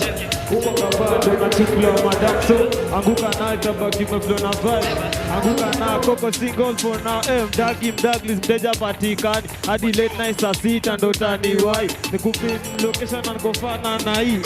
Sukate call niko chomba ya G. Mimi najua utakuwa. It is what it is. Acha nikushow kwanza form ni adidon. Nishashika mpoa. Na twende chini kwa chini akiwa hadi na mini. Sasa tunasikiza Shin City tuna feel free. Take a video na post pale NGC. Jina ni content kurap ni talent. Anguka nayo. Ati anguka nayo. Check it. Anguka nayo twende down low now. Stand up to your feet mikono juu alafu click. Tuliza pesa alafu one lege. Anguka nayo. One lege. Ati anguka nayo. Anguka nayo. Anguka nayo. Ati anguka nayo. Ati anguka nayo kama umefeel relaxed. Anguka nayo kama kuna new kacha. Anguka nayo kama patina magwasha. Anguka nayo. Ati anguka nayo. Anguka nayo. Anguka nayo. Anguka nayo. Anguka nayo. Nakatika msupa webanjuka. Cheza chini kikongeza maduda. Anguka nao baby girl shaitika. Dagi matisha wa Daglis babe. Ama Dagli stampu serikali. Juni serikali tamka asali. Mnajua ni nani? Flow shabiki. Domeduka hapo dauni. Shi kutekewa kwa daily meeting. Ati anguka nayo. Anguka nayo. Anguka nayo. Check it. Anguka nayo. Anguka nayo. Pull up DJ. Anguka nayo. Check it. Pull up tena. Selector DJ. Watu anguke nayo. Thank you. Shukran.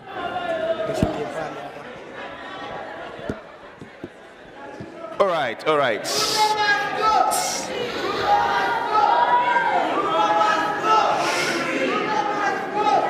Okay, all right. So let's get to our second panel. Quite some business to do. We should have DJ. So this is what we're going to do. I've been instructed. This is the instructions I've been given. When I call the panelists, wanakuja wakianguka nayo. Comrades, true or true? True or true? Our first panelists for the afternoon. DJ with it. Ladies and gentlemen, Nayo. Help me welcome to the stage Nadia Mukami. Anguka now, check it. Anguka now, twende down low now. Stand up to your feet, mikono juu alafu click. Tuliza pesa alafu one lege. Anguka now, one lege. Anguka now. Anguka now. Anguka now. Anguka now. Anguka now kama uko na new catch. Anguka now. Thank you very much. Our second panelist, kuanguka nayo, Maria Mbeneka. Nayo.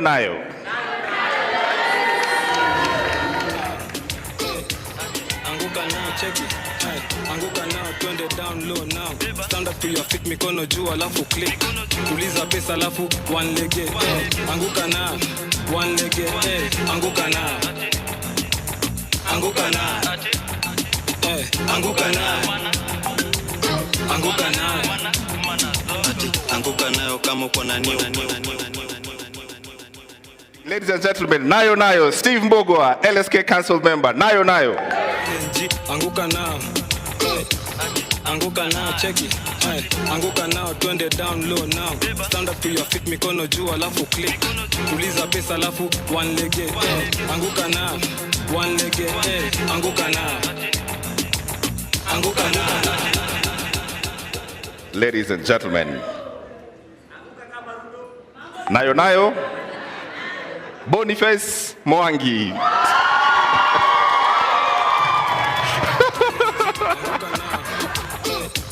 Anguka now, check it. Aye. Anguka now, twende down low now. Stand up to your feet, mikono juu alafu click. Tuliza pesa alafu one leg it. Anguka now, one leg it. Anguka now. Anguka now. Anguka now, check it. Aye. Anguka now, twende down low now. Stand up to your feet, mikono juu alafu. All right, and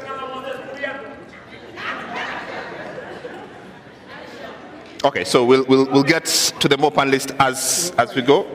We have one more seat to add to the Reverend, who's going to join us in the second half. But all right, let's start the discussions.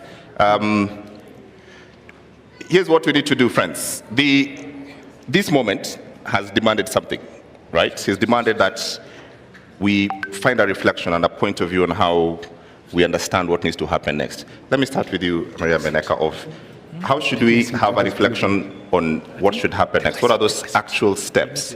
Given what you've seen, how do we move it forward? Thank you, James.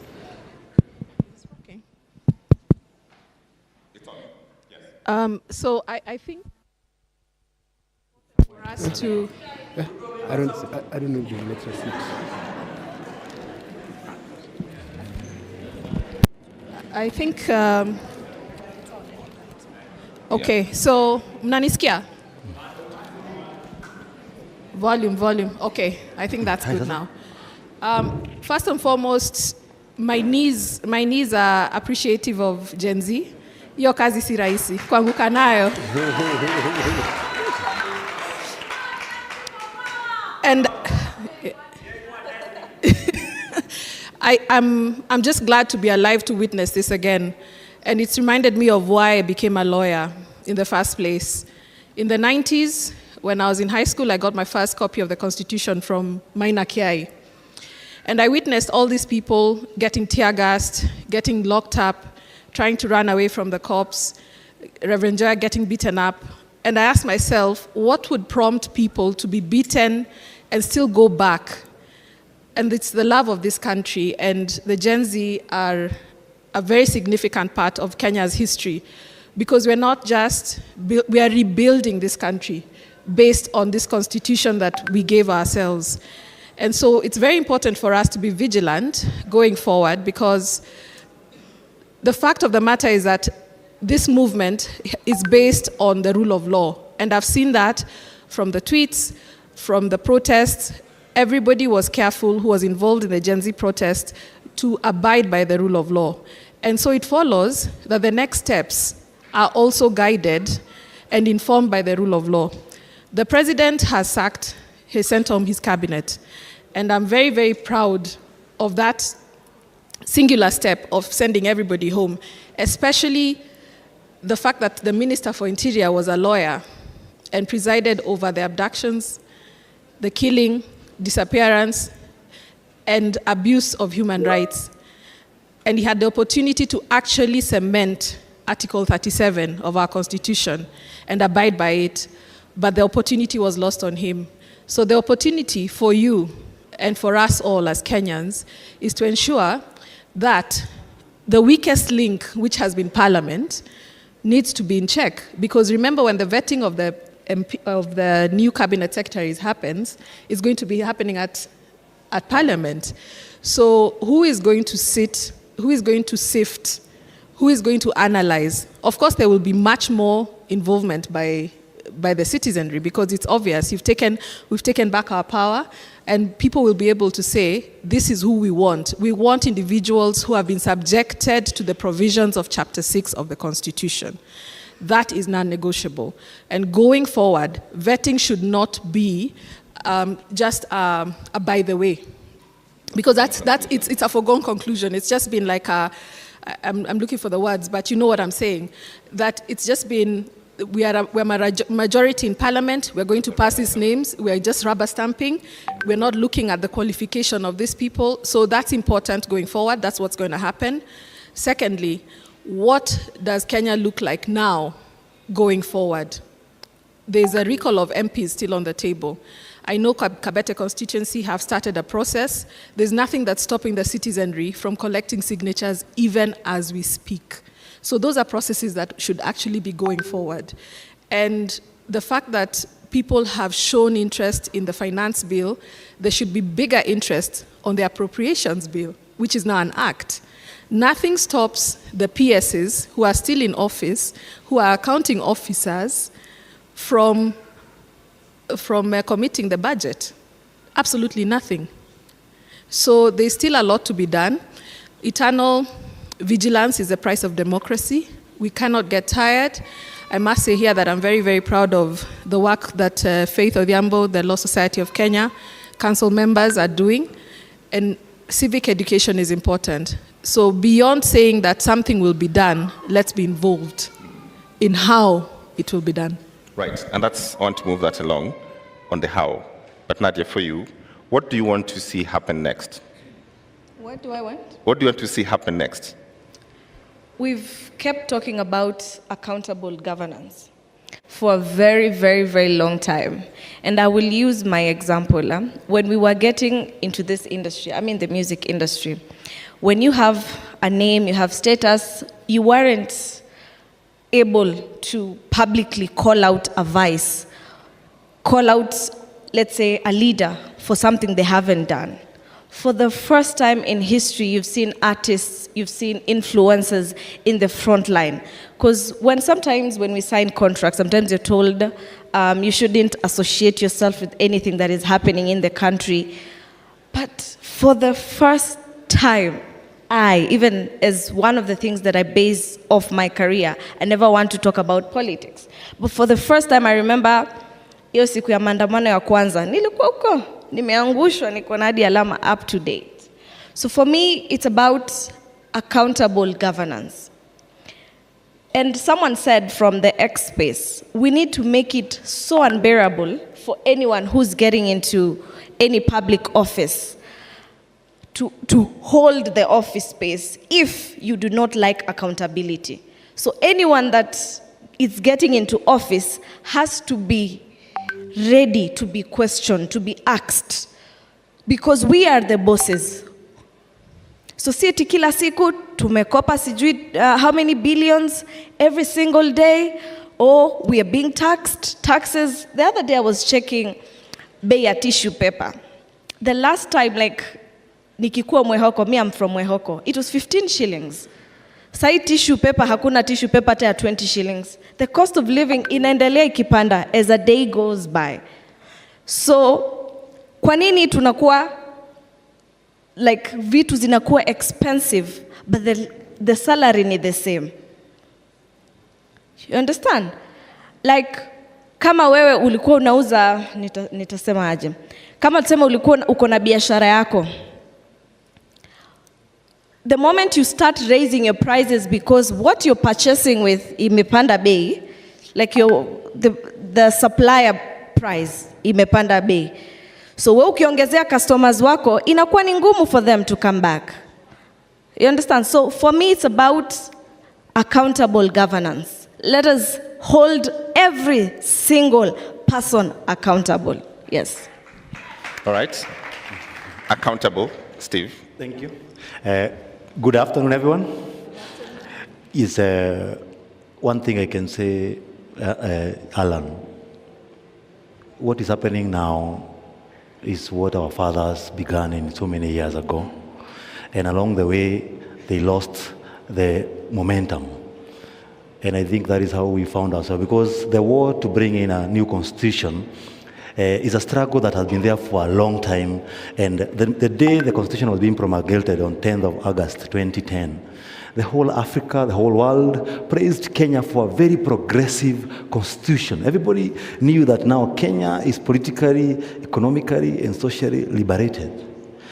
The president of Kenya, Dr. Samuel Ruto, when he was campaigning on the mantra of socio-economic justice. Article 43 of the Constitution was his anchor. When he was speaking to the youth about job employment, when he was speaking to the Mamamboga about improving their livelihood, when he was speaking to the Boda Boda rider, who is a youth, about empowerment, he was addressing Article 43. Then what have we noticed? No one is bothered about adherence to the rule of law. What they are doing is to pull things toward themselves. What do I expect to see? Scrapping off of the NGCDF, we need to do away with that unconstitutional fund, which has turned our parliamentarians to become executive puppets. Doing away with bursaries and pumping the money to the education sector. Everybody to have an equal right, because they use these goodies to buy us off, to buy our parents off. So we want to ensure that they stop assuming that we have to go and knock their doors and queue at the CDF offices, begging to get money to go to school, yet Article 43 talk about my right to education. So these are the expectations we want to see. So as he sends away the cabinet, we want to see very serious reforms, and that's why this call for serious reform is not ending, and we are not stopping, because we are coming for the throats of these parliamentarians, metaphorically, because look at what happens at the Senate. They dropped the bill for the conflict of interest. Why? Because they want to continue tendering for the government. Some years back, nobody wanted to supply to the government because nobody used to be paid. Right now, they are running that cartel. That is what we want to stop. That is a Kenya we want, where everyone has an equal chance. Everyone, when you're arrested, you have a right to representation. Police respect the rule of law. Everybody respect the rule of law, because that is the equalizer for everyone, because the rule of law is better than the rule of man. Thank you, thank you. Reverend, Goy, the same question. Can you help us figure out from where you sit, what should be these actual next steps? What would you like to see? What should we all sort of collectively try to figure out and say, this is what we think should happen? Hi, can you hear me? Can you hear me? Yes, sir. Sorry, I wasn't introduced. My name is Gowi Odera. There are a couple of things we need to be able to recognize, James, what we are up against in this movement. One is that the president, as real colors have come out, even in his campaign, we need to recognize that a leopard does not change its spots. In the early 90s, when we were doing our clamor, we were here in Ufungamano, he wasn't here. He was part of YK2. And they were the part of our generation that were co-opted by Moi with money. When we were doing the constitution and clamor for constitution, he voted no. In fact, he said that ni kama karatasi ya kufunga nyama. So constitutionalism is not part and parcel of those who are in office. So that is what we are up against. The second thing what we're up against is a culture, all right? A culture that does not necessarily value hard work and a meritocracy in itself. So Gen Z are trying to say, we are putting in all this effort to get what we want. Now we are seeing people wakivuka line and getting there without even earning what they are. And lastly, I think a thing that we have, and the panelists have said, is accountability. And I think those are the three things we need to continue championing moving forward. What Gen Z, I'd like to be able to encourage this group of young people, this generation of young people, is recognize that this is actually a marathon. This is not a sprint. And so there are certain gains we need to make. And I think there's somewhere we need to celebrate what we have gained these past 3 weeks. And we need to celebrate that. In as much as some of our comrades have fallen, we need to celebrate this. This is a great thing, that a government can withdraw a finance bill is a big accomplishment that I'd like to celebrate what these young people have done. It is something I am proud of you. We are proud of you. And you've done something my own generation was not courageous as you to do. And you have taken this to another level. So just to your point, as I come back to this, there's two problems here that we have to contend with. There is the question of dialogue that keeps being bandied about. I want you to speak about this question of dialogue. And then at the tail end of this process, it's a political process. So there has to be a reasoning on how the public engages politically, because those changes have to happen in a political construct where the politicians have the experience more than anyone else. So the issue of dialogue is who is dialoguing. So the referee cannot be the player. James, the referee can't be the player. And so you don't have the credibility. Now, the institution that I am part of, the church, has lost its credibility too. Yeah. When we were supposed to be doing what we are supposed to be doing, we were sitting in State House. So we've lost the credibility too. So there needs to be another umpire, another person doing this. We can learn from others. We're not the first ones to do this. So there are other actors that can come and do it. And secondly, James, it can't be a political process alone.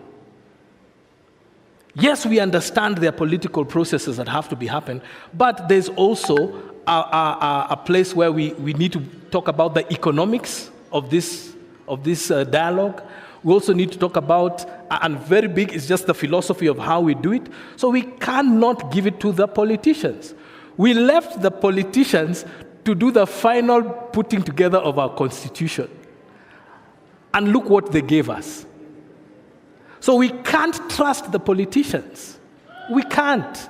And I tell you guys, don't trust the politicians. We can't leave it alone to them. In as much as they are players, it has to be a collaborative effort. Right. The question of how not leaving this to politicians then become an important question. There's hyper, right now, engagement. Every citizen is engaged with every document that comes from State House, that comes from, government. But that, in all honesty, is one thing that keeps them accountable. But at some point, as they say, people will be like, I have things to do, as Nadia says. I need to go sell my tomatoes. I can't be every day on a space for 8 hours, right?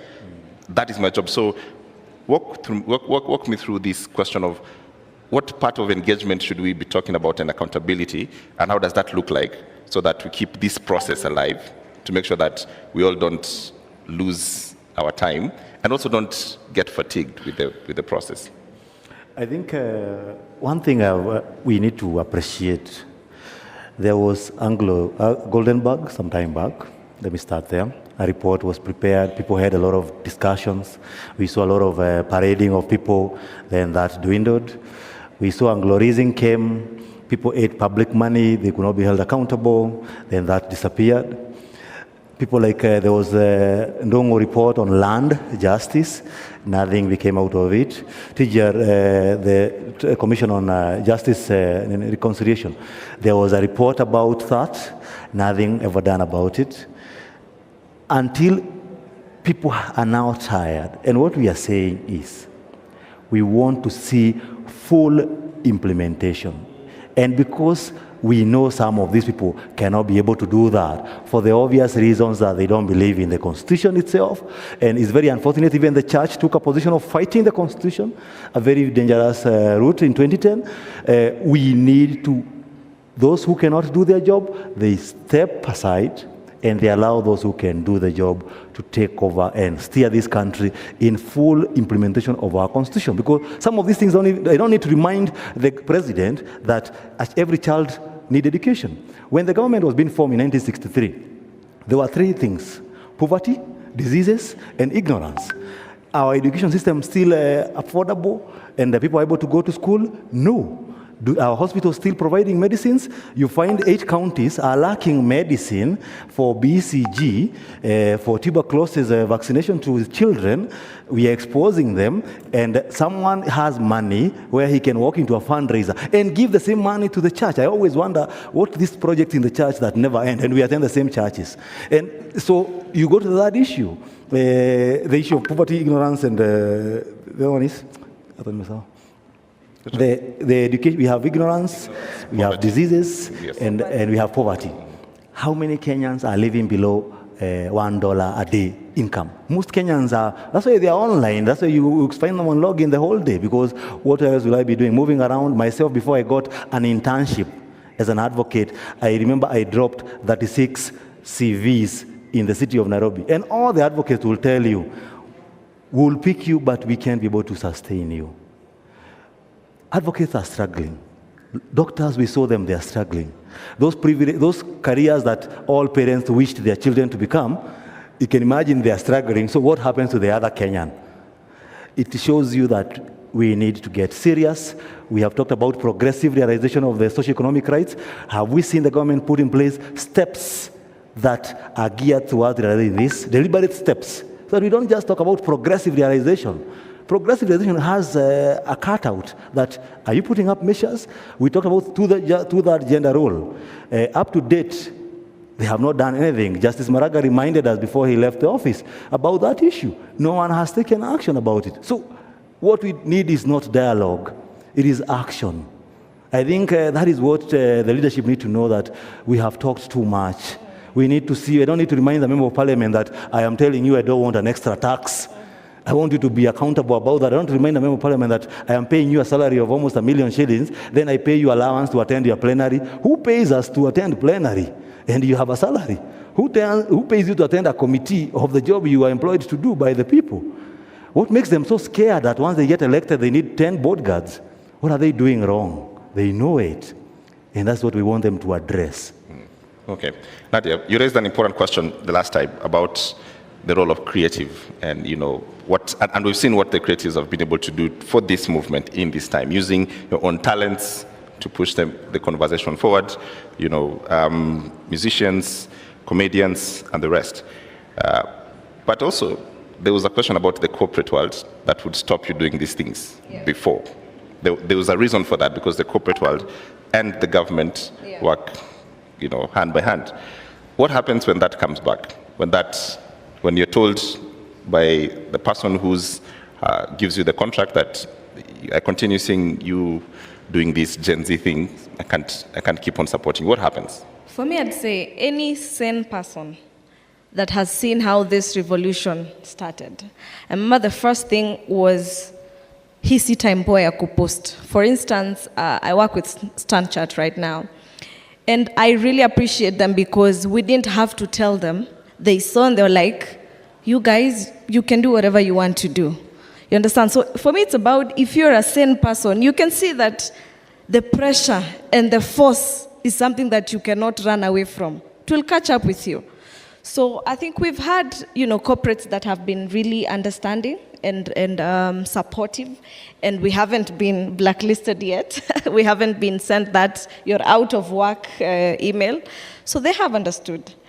And today, I just want to talk about the power of social media as well. Huwa wanasema msanii ni kioo cha jamii. Every time. Personally, when I started doing music, I was in Maseno University, and during the holidays, we'd go to Kenya National Theatre. And we had something, if there's any creative here, they know PAL, Poetry After Lunch. And what most people don't know, I started out as a poet. And I'd go there, if I do a small, maybe small poetry, I'd have other guys just listening to them. And what these people would talk about is the social injustices. It meant that the time wasn't then. It's a process, it's a journey. We had begun that journey of going to Poetry After Lunch. You're listening to people talk their truths. Talk about, mimi nimetoka Kibera, these are the problems that I have seen. But now it has come a place whereby now we can retaliate that on social media. I can tweet and say, guys, MCSK needs to be held accountable. We can say, PRISC was given the license to collect on behalf of the other CMOs. Public participation, has it happened? We are the artists, we are the ones who are paying for these people. And that is another conversation that has been held for so long, ever since artists before me found a problem there. I have found a problem there. And I am not going to leave.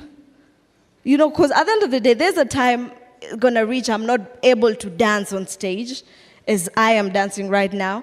So it is, as I said before, it's accountable governance. We have to hold each and every person accountable. Kila mtu. Now, to the ladies, maybe when you wamechaguliwa, ama they have been given a position, wasiende wakatuaibisha.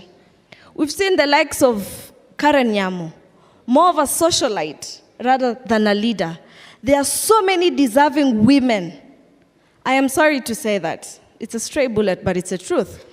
There are so many deserving women who are intellectual, who are smart. We don't need to know your personal life. What have you done for the girl child? For the longest time, women have fought. You're given a position, and all we can talk about is your personal life. She really needs to check herself. Yes. All right. Thanks. Maria, if anyone engages with politics, and we look at this in this sense, that it would be foolhardy for anyone to think that the political class is going to walk away from this and surrender and say, okay, you guys have won, fantastic, we're out. Okay? That is not going to happen. They're going to rely on what they do best, which is politics. And I suspect this is what's going to happen in the next 2-3 years. From where you sit, with all these issues that we need to solve, and there are many, right? And they're serious, Parliament and constitutional, two-third gender rule not anywhere being affected. There are many things on the priority of this list we just don't know and don't have. Give us some advice. How should we look at these questions that we exercise our minds and say we should have priorities, bare minimums, and go forward? Because the political class will have that. And this is a long battle, as Reverend Goy has told us. Yeah, so I think the first thing, we need to appreciate that the country has changed. It's not business as usual. So there's been a shift in the minds of Kenyans. Whether they're saying it or not, whether they're organizing or not, it's present. And we have to seize the moment. So where do our leaders come from? They come from within us. Today we'll sit here and say, hey, James unatosha mboga. Where tutakuchagua? But what happens? What follows after, hey, Mhesh? What do we say? Toboka. Kakitu kalanch. Mhesh. That's the problem. Our politics, our governance is transactional. And the minute I give you a 50 bob, a 100 bob, a 200 bob, I'm done with you until next time.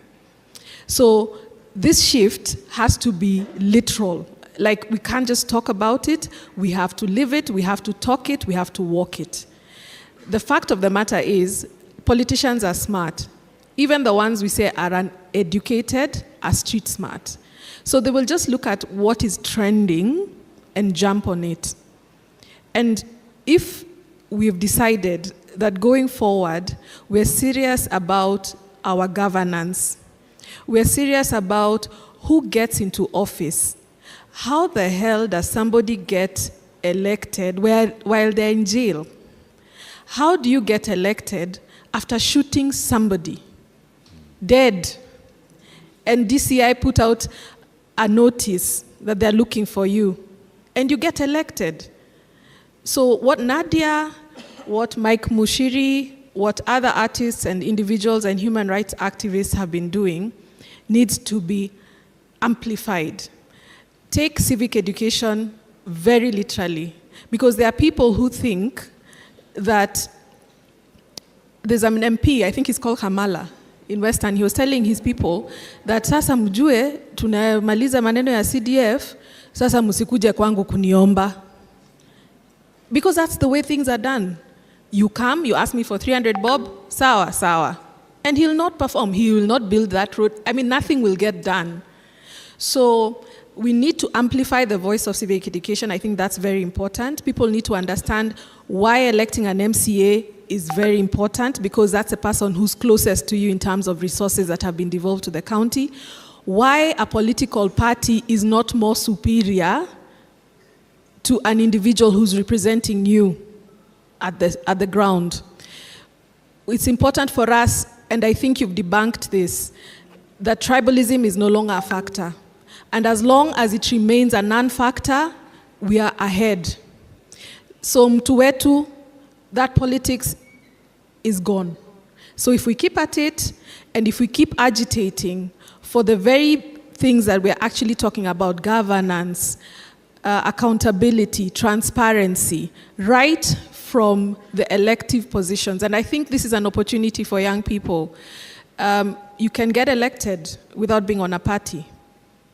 Yeah, but remember, if our institutions, and this is a very critical point for me, James, if our institutions are not safeguarded, today our institutions are failing us because they are at the mercy of the executive. Why? Because the executive pays. They're the ones who provide a budget. So everybody who's in a position of leadership, a position of governance, a position of representation is swallowed by the system. And we talked about the system. When you get there, you're given, the first thing you're given as a chairman is an allowance, sitting allowance. The next thing, mkubwa unataka gari gani? And that thing gets to your head and you forget why you got there in the first place. So let's fight for our institutions. Let's get our institutions back.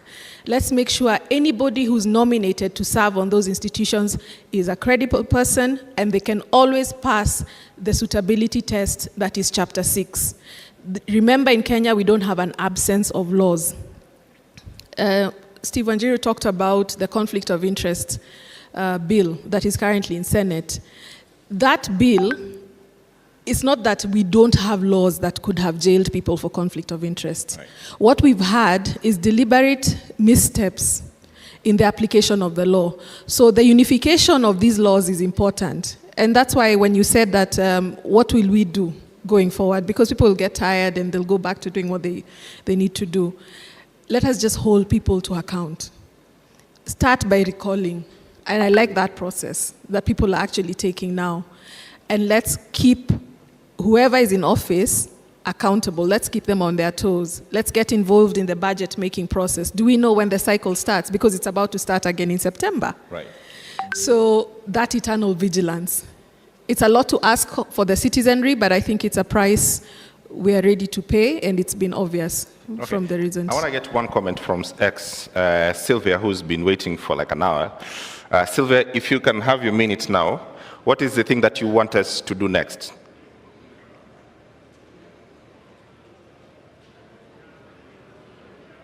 Do you have Sylvia?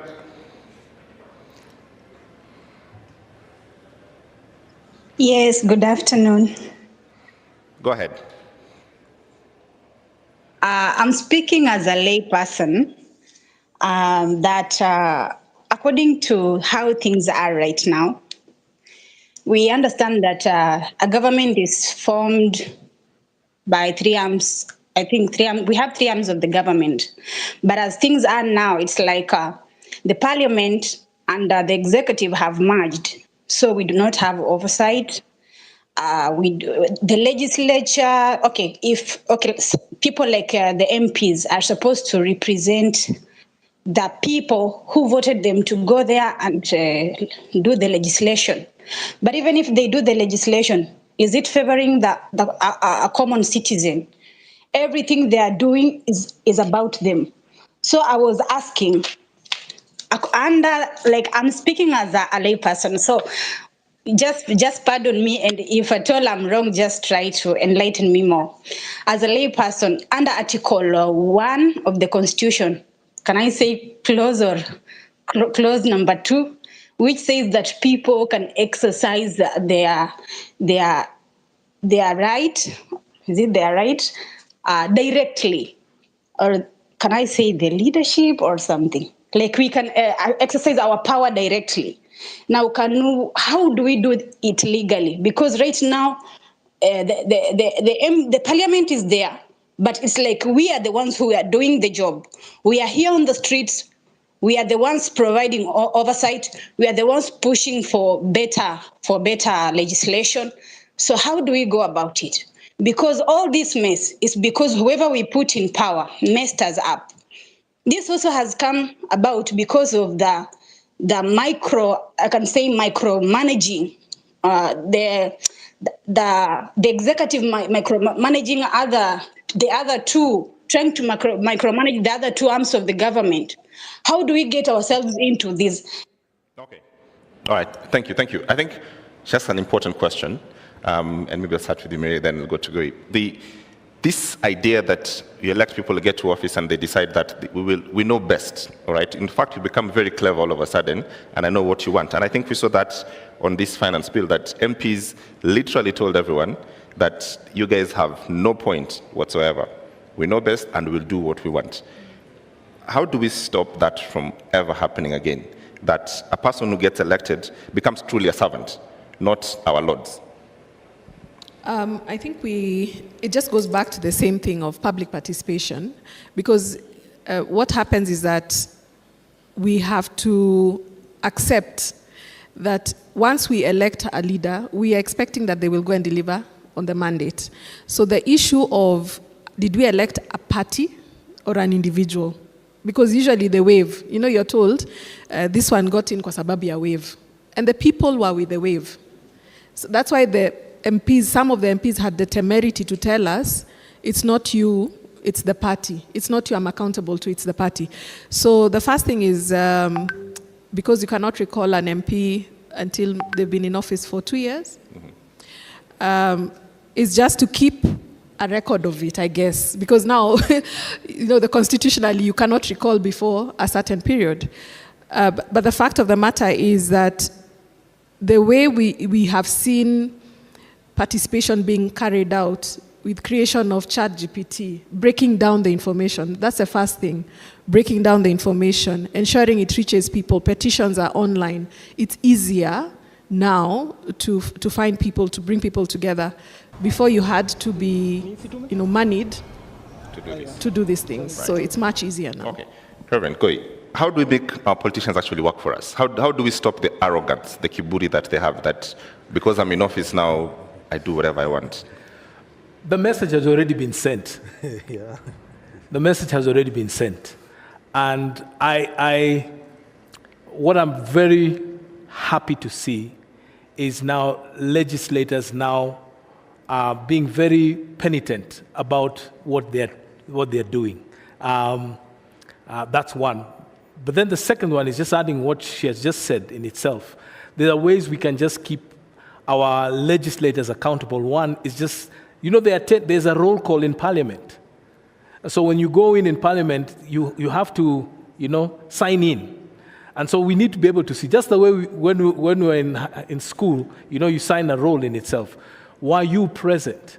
And that information is available to any person in the public. We know one legislator now who has barely been in Parliament for 1.5 years or so, that it's now out in the public space. And then thirdly, it's being able to get access to your member of Parliament and demanding access to your member of Parliament as often as you can. Like you have a constituency office. How often is this member of Parliament in their office? And so that is another place where you can go and demand to be able to see them. What are your office hours at the constituency office? That is where you can meet them at their local office. And if you are a big office, the government has given this MP or legislator the resources to cover the entire, like North Hall. That's a huge constituency. But there are different constituency sections where you can meet your legislator. So those are some of the things that come to mind. Yeah. Steve. Yes, I think, sorry. I was thinking, as I was talking, I was thinking about how we gauge our MPs' performances. And we diverted it to the duties and the responsibilities that are with the ministers, cabinet. Those are the parameters most of the time we gauge when we are voting for a member of parliament. Amejenga barabara ngapi? Ameweka mashule ngapi? Is that the job of a legislature? No. Because that has been the parameter for voting. So I think even as we move forward in this conversation, and as I address your concern, we need to do an inward reflection as a people and ask ourselves, are we expecting the wrong things from the right people? Are we voting you as a member of parliament? Then we expect you to build roads for us. Then we have a cabinet which has a ministry of road and a budget to do roads. So that is where we spend our money, wastage, and it becomes a point of a lot of wastages and privileges. And I think my feeling and my contribution to this conversation of the young people, and I want the whole Kenyans to embrace this, not as a Gen Z affair, but the spirit of the youth. Why the spirit of the youth? I want to say this quoting Henry Ford. There's something he said that the greatest thing you can do to yourself is to keep your mind young. Why do you need to keep your mind young? Because at your formative age, is when you have a vision, is when you have ambitions. So once you become old and you allow the aged you to be complacent, you lose the vision. We got our constitution in 2010 with a lot of ambition. That was our youth at that time. We got our independence with a lot of ambition. Then what did we do? We became complacent. That's where these guys, when you visit them, they give you a handout before you even negotiate. You live with a bahasha. You see a priest has gone to State House, they're living with a brown bahasha, and you saw them walking in, they didn't have one. So I don't know, there's a Bible inside there. You create an office of intercessors, as in like your prayer request. These are crazy things that we have been witnessing as a country, and it's high time we start holding our leaders accountable. Even the judiciary itself. The last time there was we find, with all due respect to the courts, we filed a petition challenging the deployment of the military. And I don't need to go to the details, but we all saw the live stream of that particular ruling. We all read the Constitution. I don't need to remind anyone the clause in the Constitution. And we can question the integrity of such a person when they are holding a public office. So we need to hold these people accountable. We need to have the right people doing the right job and not putting the wrong people. That's why I keep on saying, until and unless we push for the removal of CDF from the hands of parliamentarians, we are going to continue electing people because they are giving us money. That's why they buy the ticket, because I buy it. I have friends who contribute, give me campaign money. Why is it costing almost 50 million to join parliament? If I save the whole salary for parliament from day one to the last day, I can't raise 50 million. Even if you work with the simplest mathematics, because they have a lifestyle to maintain.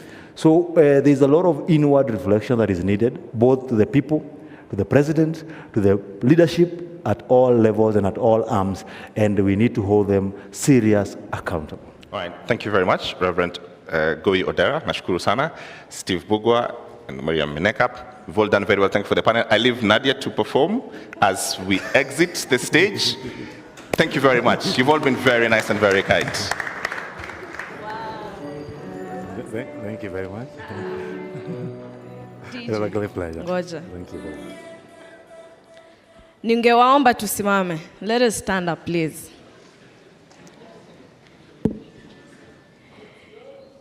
You know, when I came here, I didn't come today to perform, by the way. I didn't come as a Kenyan artist, a celebrity. I came here as a concerned Kenyan. And first off, I want to send my condolences to the families of the bereaved soldiers who we were together kwa barabara, kwa streets as we were fighting. So my biggest condolences to the family and to anyone here who's been affected by this time. As Boniface has said, yeah, they've partnered with Kenya councillors. What is it called again? I think I've forgotten the name. So you can see them after this. And for me, it's also to say, we've had a win, yes. We've had some wins. But at the same time, we need justice for the people, to the families zenye wameachwa na wapendwa wao. They need closure. Ama namna gani? Tuweke ngoma imechangamka kidogo. Weka maombi. Kazi ya Mungu haina makosa. Ingekuwa binadamu wanatoa ningekosa. Sio jujuni, si keleleni. Turudie tena. Ngoja. Kazi ya Mungu haina makosa. Ingekuwa binadamu wanatoa ningekosa. Sio jujuni, si keleleni. Tene kazi di. Hoya, hoya, hoya. Hoya, hoya, hoya. Nilichopata nikiomba walisema kitakwisha. Nikitoa shukurani hadharani wakasema najigamba. Hao binadamu walinipa wiki. Sasa imepita miaka bado wanasubiri. Kazi ya Mungu haina makosa. Tuone wote. Ingekuwa binadamu wanatoa ningekosa. Hey. Sio juju ni maombi. Ni maombi. Si kelele ni maombi. Ni maombi. Sio juju ni maombi. Ni maombi. Si kelele ni maombi. Ni maombi. Hoya, hoya, hoya. Hoya, hoya, hoya. Hoya, hoya, hoya. Ati. Na mikono nitainua, magoti nipige, niweleze jinsi alivyotenda katika maisha yangu. Kazi ya Mungu haina makosa. Ingekuwa binadamu wanatoa ningekosa. Kazi ya Mungu kweli haina makosa. Ingekuwa binadamu wanatoa ningekosa. Sio juju ni maombi. Asanteni sana. Ni maombi. Si kelele ni maombi. Ni maombi. Sio juju ni maombi. Ni maombi. Si kelele ni maombi. Ni maombi. Asante sana, asante, asante, asante. Ila Mungu hawezi kubali uanguke. Alichoanzisha leo lazima atakamilisha. Kazi ya Mungu haina makosa. Ingekuwa binadamu wanatoa ningekosa. Kazi ya Mungu.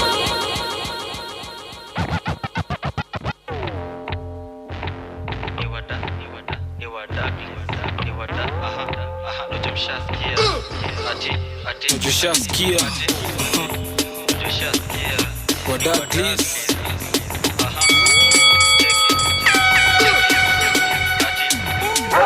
tushasikia tukiingia